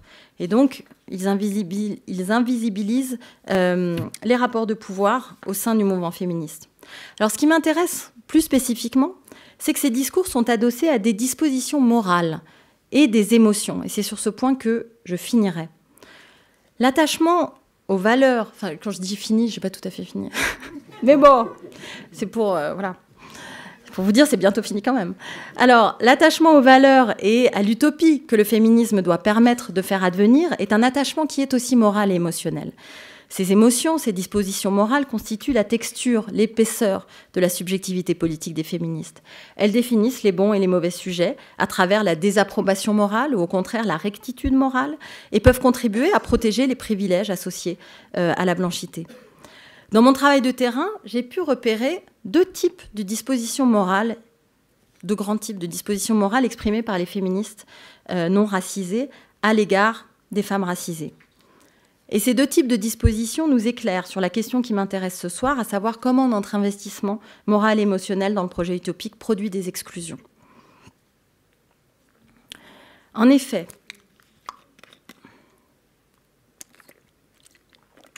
j'ai été frappée par la différence entre un discours moral et politique d'aide, d'accueil, d'inclusion, de respect, d'une part, et un discours de méfiance, de colère et de peur de l'autre. Quand j'interrogeais les féministes blanches au Québec ou en France sur leurs relations avec les femmes non blanches, musulmanes, voilées ou non, immigrées, racisées, dans le cadre de leurs pratiques d'intervention féministe, donc dans des maisons d'hébergement, des centres communautaires, des associations de planning familial, des refuges, etc. Elles me décrivaient, ces intervenantes féministes, une relation de service et d'accueil qui constitue les femmes immigrées racisées comme l'objet d'une attention bienveillante et professionnelle, une forme de care, comme on dit, donc d'un soin. La relation de service, puisqu'il s'agit là de femmes qui vont venir pour être les bénéficiaires d'un service dans un refuge ou dans un centre de santé sexuelle, par exemple, la relation de service suscite donc, aussi bien en France qu'au Québec, certaines dispositions morales qui dessinent aussi les contours de la blanchité féministe respectable. Alors ces dispositions morales, par exemple, c'est le respect pour le choix individuel des femmes, donc de se voiler ou de ne pas se voiler. Respect pour le fait qu'il y a des jeunes filles qui viennent demander des faux certificats de virginité pour que leur famille les laisse tranquilles, etc. Donc respect du choix individuel de ces femmes. Une affirmation d'égale dignité, la volonté pour les intervenantes féministes de suspendre leur jugement, le refus d'adopter une position de surplomb, c'est-à-dire elles considèrent que ce sont les femmes qui viennent les voir, qui savent, qui sont mieux placées qu'elles pour prendre les décisions, et aussi une volonté d'auto-amélioration de la part des intervenantes. Par exemple, le désir d'en apprendre plus sur les autres cultures pour pouvoir mieux communiquer dans ces relations d'intervention. Cet ethos d'accueil est fondé sur une forme de pragmatisme et d'éthique qui place l'inclusion des femmes, de toutes les femmes, la prise en compte de leur point de vue au centre des préoccupations. Donc alors qu'une association peut avoir pris position en faveur de la prohibition du voile à l'école ou du voile intégral dans l'espace public en France, ces intervenantes reçoivent les femmes voilées et essayent, certaines n'y réussissent pas d'autres, de suspendre leur jugement sur ce que le voile peut vouloir dire. La situation n'est pas exempte d'ambivalence. Mais dans ce cadre de la relation d'intervention féministe, Les valeurs morales, qui sont aussi des normes professionnelles, puisque ce sont des intervenantes, c'est leur travail, telles que le respect de l'autonomie des femmes et la bienveillance, l'emportent sur l'attachement à l'idée qu'il faudrait les émanciper et que ce serait le but ultime de l'intervention féministe.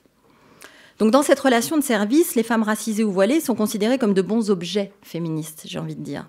Elles peuvent être incluses dans le projet et la pratique féministe, car elles constituent une figure, celle de la femme victime ou vulnérable, la femme dans le besoin, qui légitime l'action féministe, qui se fait au nom des femmes à qui il faut venir en aide.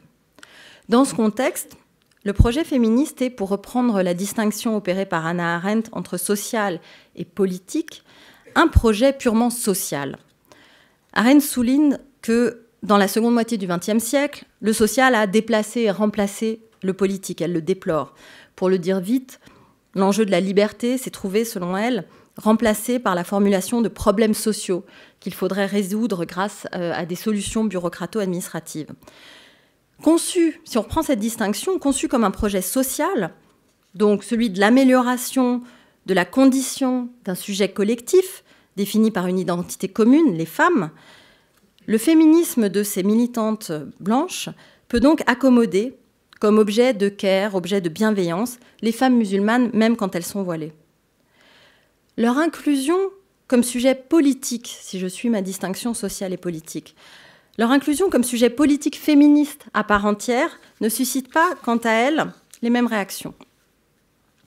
En effet, dans le contexte français, par exemple, face à la création de collectifs féministes s'autodéfinissant sur une base raciale ou religieuse, afroféministes, féministes musulmanes, certaines féministes blanches réagissent lors des entretiens de façon violente, exaspérée. Elles portent un jugement moral et politique négatif sur ces initiatives féministes. Alors, dans la première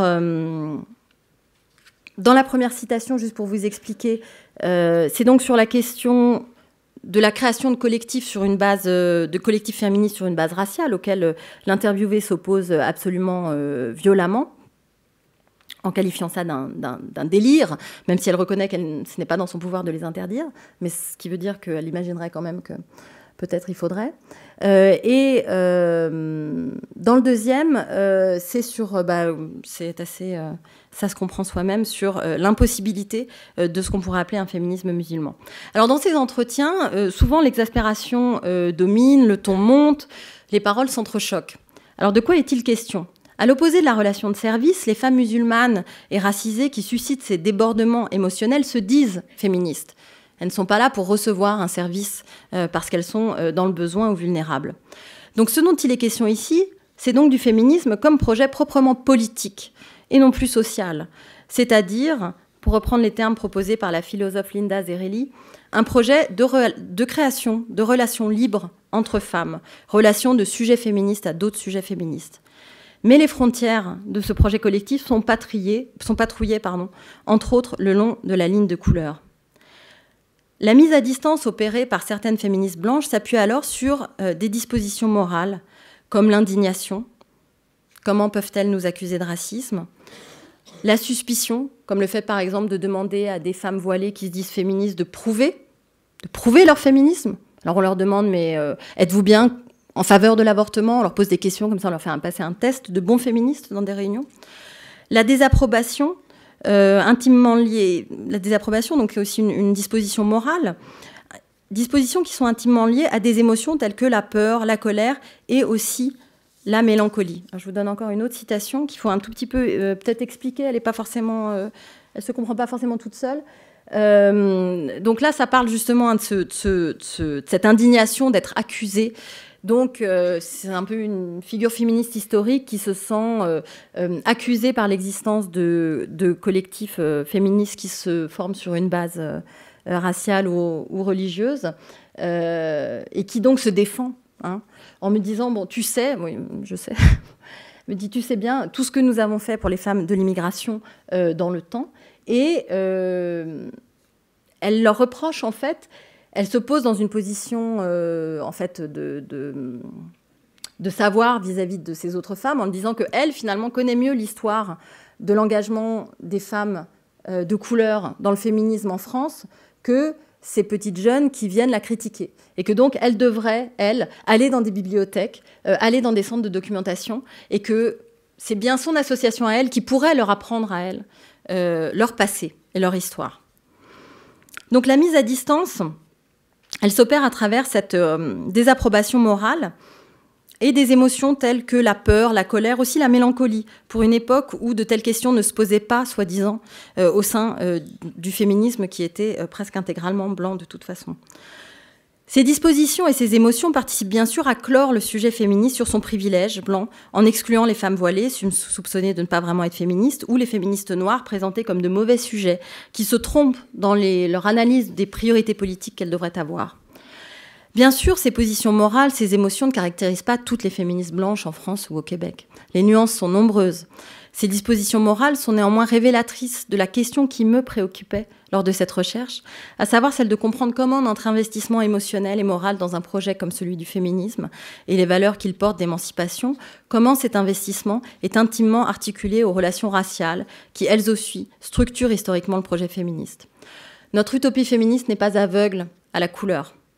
L'investissement dans le sujet libéral, émancipé, produit et reproduit des frontières à l'intérieur même du féminisme, frontières qui déterminent qui peut légitimement incarner le sujet féministe et qui devrait, soi-disant, être exclu de cette utopie.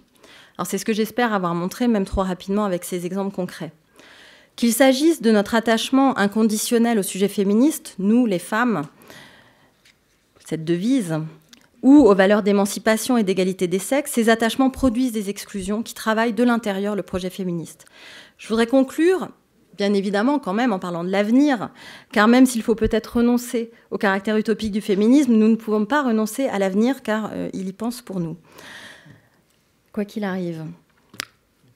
Comment ne pas reproduire cette frontière entre celles qui peuvent incarner l'idéal d'émancipation et les autres, entre guillemets, entre celles à qui appartiendrait le féminisme, qui en serait propriétaire, et celles qui n'y sont que des invités, pour reprendre la métaphore de Sarah Ahmed que vous pouvez lire sur cette slide. Comment donc constituer un projet politique sans sujet privilégié ? Alors je donnerai dans les secondes qui me restent, donc vous voyez, je mens toujours un peu, mais j'arrive quand même à la fin. Maintenant, c'est quelques secondes. Quelques pistes. Alors, il me semble que la philosophie pragmatiste peut nous fournir quelques pistes. Le pragmatisme, au sens philosophique du terme, et je reprends ici la lecture qu'en donne la philosophe écologiste Émilie H., c'est l'injonction à nous intéresser aux effets de nos propositions pour en vérifier la véracité. Au lieu de nous focaliser sur les conséquences abstraites et désirées de nos revendications, un futur meilleur, une société transformée, des femmes libres, nous devons plutôt nous focaliser sur leurs conséquences pratiques. Au lieu d'investir émotionnellement des valeurs abstraites, nous devons nous pencher sur les autres concrets que nos revendications incluent ou excluent.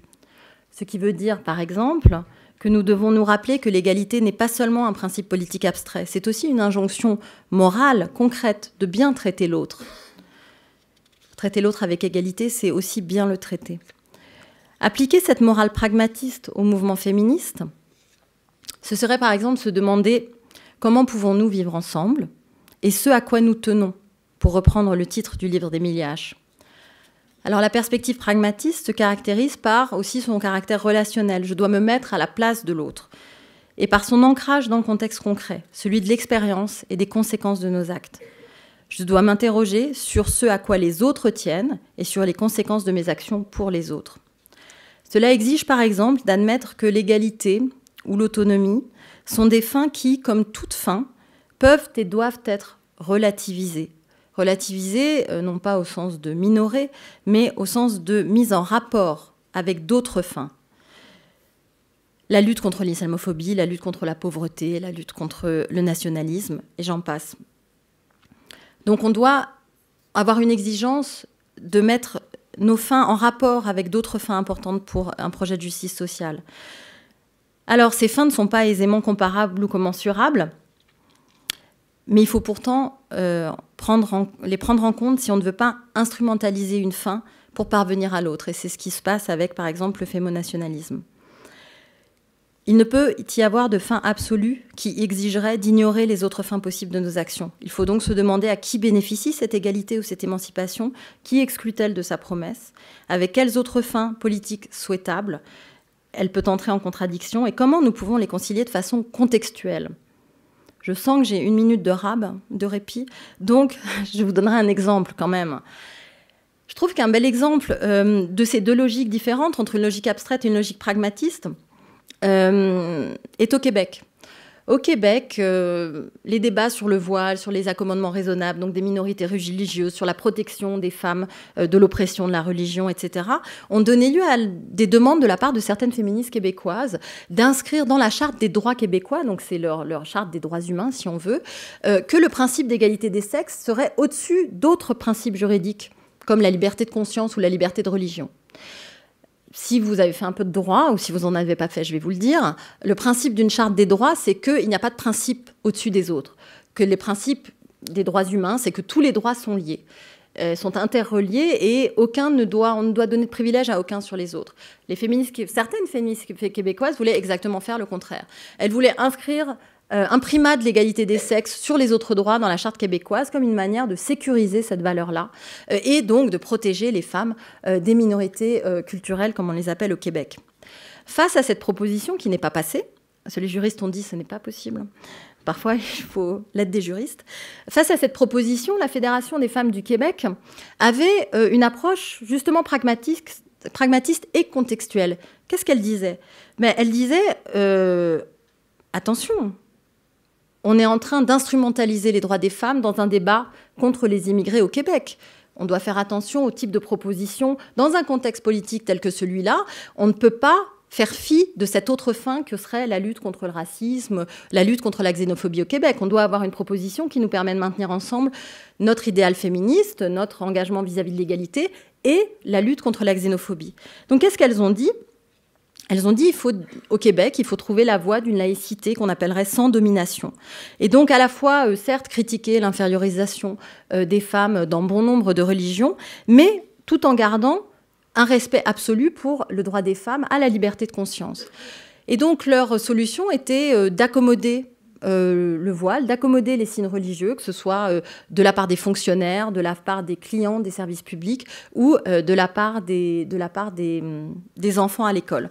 En disant aussi, avec un argument pragmatiste et contextuel, en disant beaucoup de femmes immigrées, une des choses qu'elles peuvent espérer obtenir comme emploi, elles ont besoin des services publics comme récipiendaires, mais aussi comme potentiels employés. Par exemple, à travers les services si elles veulent devenir aide maternelle, etc. C'est une des voies qu'emploient les femmes immigrées pour s'insérer sur le marché du travail. Donc si on passe une loi qui interdit le port du voile dans les crèches, on va barrer à toutes ces femmes la possibilité d'une intégration économique et sociale.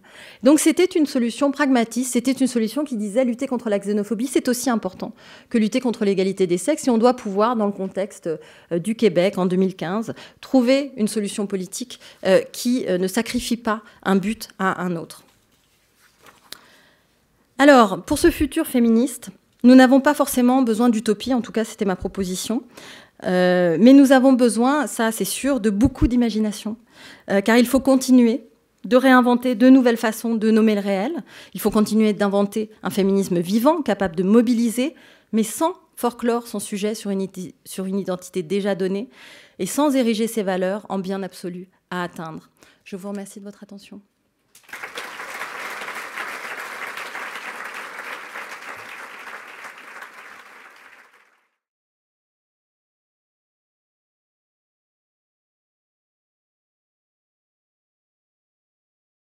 C'est pas une question, c'est une remarque. Je m'inquiète un peu quand on renvoie les femmes à leurs émotions d'une façon aussi réitérée. Ça me rappelle des choses qui ne résonnent pas très agréablement à mes oreilles. Cette insistance sur les émotions. Oui, donc c'est une remarque sur le fait que les femmes que j'ai rattaché les femmes à leurs émotions.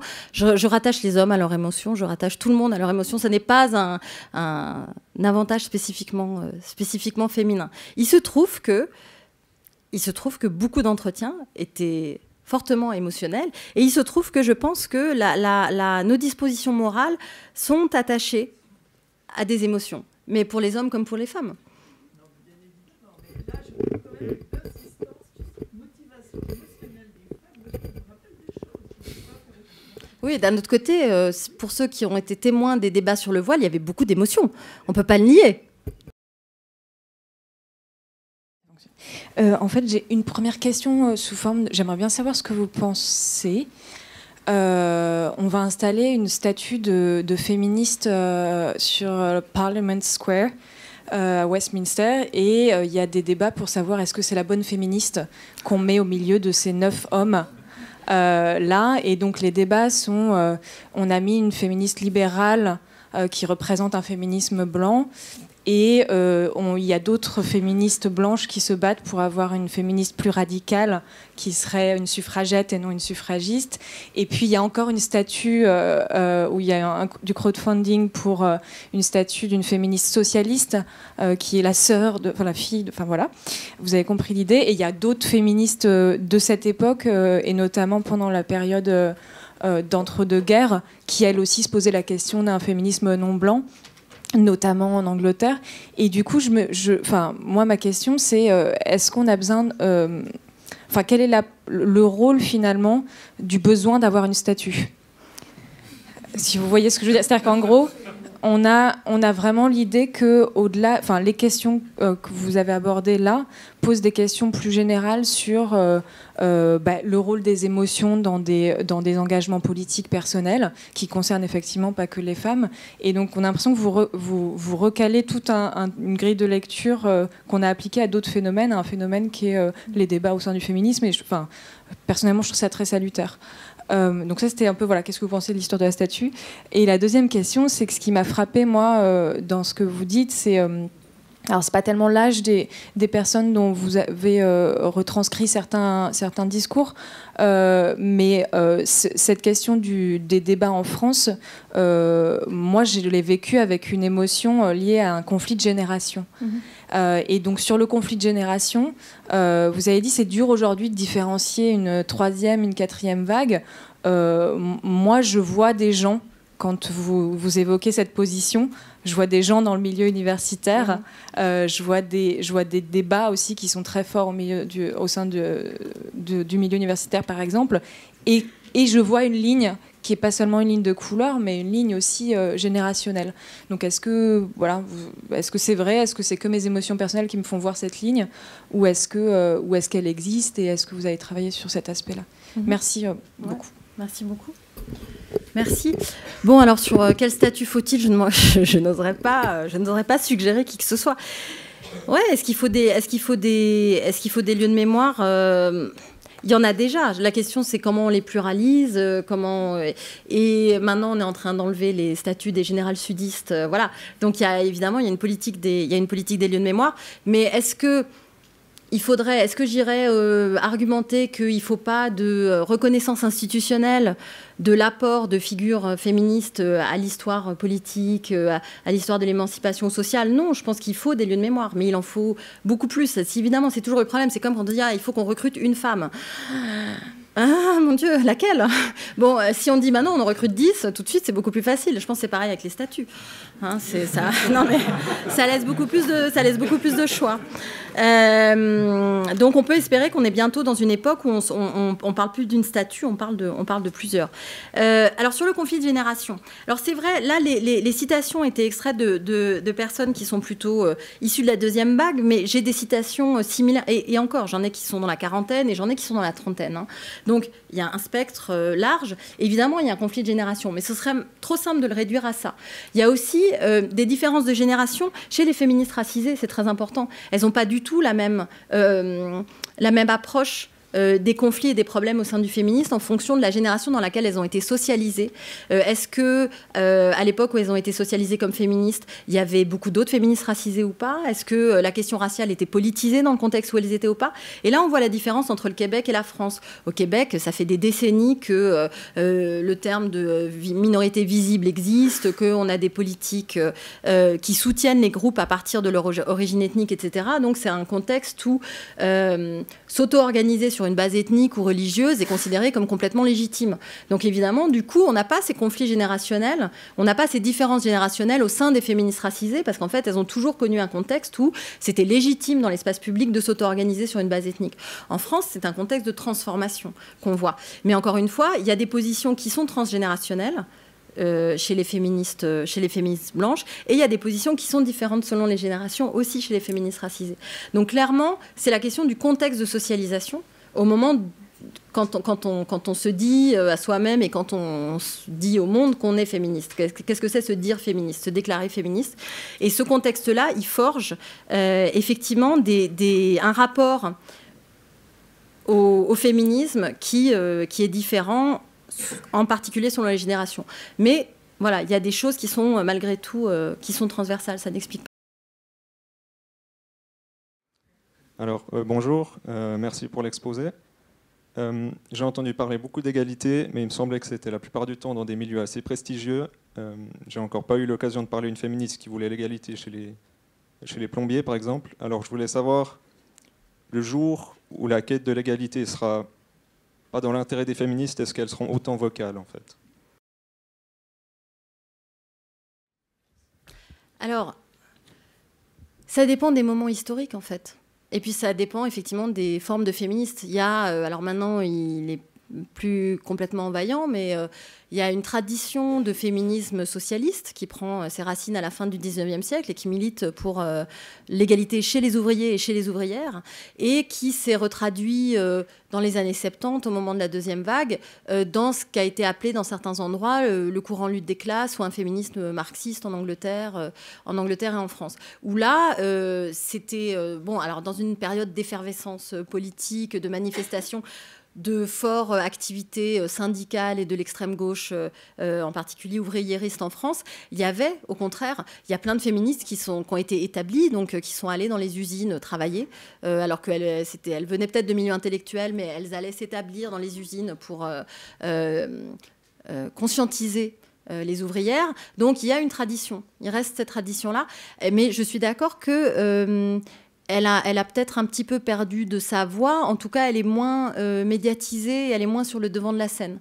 Et typiquement, ce dont j'ai parlé, c'est-à-dire les demandes de parité, sont effectivement des demandes qui, là, vont profiter à des couches supérieures de la population. Alors, la question sur les quotas, c'était, est-ce que le fait de faire ça, ça va avoir un effet sur... ça va descendre la pyramide sociale, quoi. C'est pas tout à fait prouvé. Sur les quotas, par exemple les quotas dans les conseils d'administration, il y avait une chose intéressante mise en place par la loi française sur ça. Donc maintenant, il faut 40% de femmes dans les conseils d'administration des entreprises. Alors avec des différences en fonction de la taille des entreprises, etc. Mais dans la loi, les députés qui se mobilisaient pour la loi ont réussi à faire passer qu'en même temps, le conseil d'administration devait voter sur un rapport égalité annuelle de l'entreprise, qui là regarde l'égalité à tous les niveaux dans l'entreprise. Donc c'est une tentative vraiment timide de lier les deux problématiques et de faire que ça ne profite pas que à la classe supérieure. Ouais. Oui, merci Éléonore pour cet exposé passionnant. Moi j'avais une question, tu as interrogé donc, ces militantes féministes en France et au Québec. Est-ce que tu as aussi... des retours des militantes qui portent le voile, justement. Parce que je pense que ça va être un analyseur quand même extrêmement intéressant d'une évolution aussi des multiples obédiences de l'islam. Enfin, c'est bien étudié par Rachid Benzi, mais ce serait intéressant aussi d'avoir leur voix dans cet espace. Ouais. Alors, ce qui se passe, c'est que pour mon terrain, alors au Québec, oui. Oui, on peut le dire. En France, non. Aussi parce que j'ai arrêté mon terrain en 2015. Et jusque-là, c'était, on va dire, des individualités singulières qui se déclaraient féministes musulmanes. D'accord ? Or, moi, j'avais parmi mes principes de sélection de mes interviewées qu'elles fassent partie d'organismes constitués. Qu'elle fasse partie d'une association, alors à la limite un groupe de conscience, mais quelque chose qui se réunit, qui est collectif, etc. Parce que je voulais éviter l'effet personnalité médiatique, ou voilà, je voulais quelque chose qui soit ancré dans la pratique féministe, qui ait un lien avec des pratiques féministes, que ce soit des pratiques de conscientisation, que ce soit des pratiques d'accueil, d'intervention, etc. Et donc dans le contexte français à l'époque, donc voilà, il y a encore 2 ans, je pense qu'aujourd'hui ce serait différent. Par exemple, j'aurais peut-être cette possibilité-là. Mais à l'époque, au moment où j'ai fait les entretiens, non, il y avait des figures individuelles, mais il n'y avait pas d'associations qui allaient se déclarer. Bon, ce qui n'était pas le cas au Québec. Mais au Québec, l'enjeu, il n'est pas du tout politisé de la même façon. Donc, voilà. Voilà, j'aimerais, en votre nom à toutes et à tous, remercier encore une fois notre brillante conférencière. C'était un moment privilégié avec des échanges. Merci beaucoup. J'aimerais aussi remercier les personnes qui ont organisé cette soirée, cette manifestation, en particulier Oena Barzin, Nathalie Farinck, Sylviane Bailly, Laura Madau et Mariana Epar-Vieira. Merci à toutes et à tous de vous être engagés dans cette organisation. Et je vous rappelle que vous êtes toutes et tous invités pour un buffet garni qui nous attend juste à l'extérieur. Merci d'être venus si nombreux.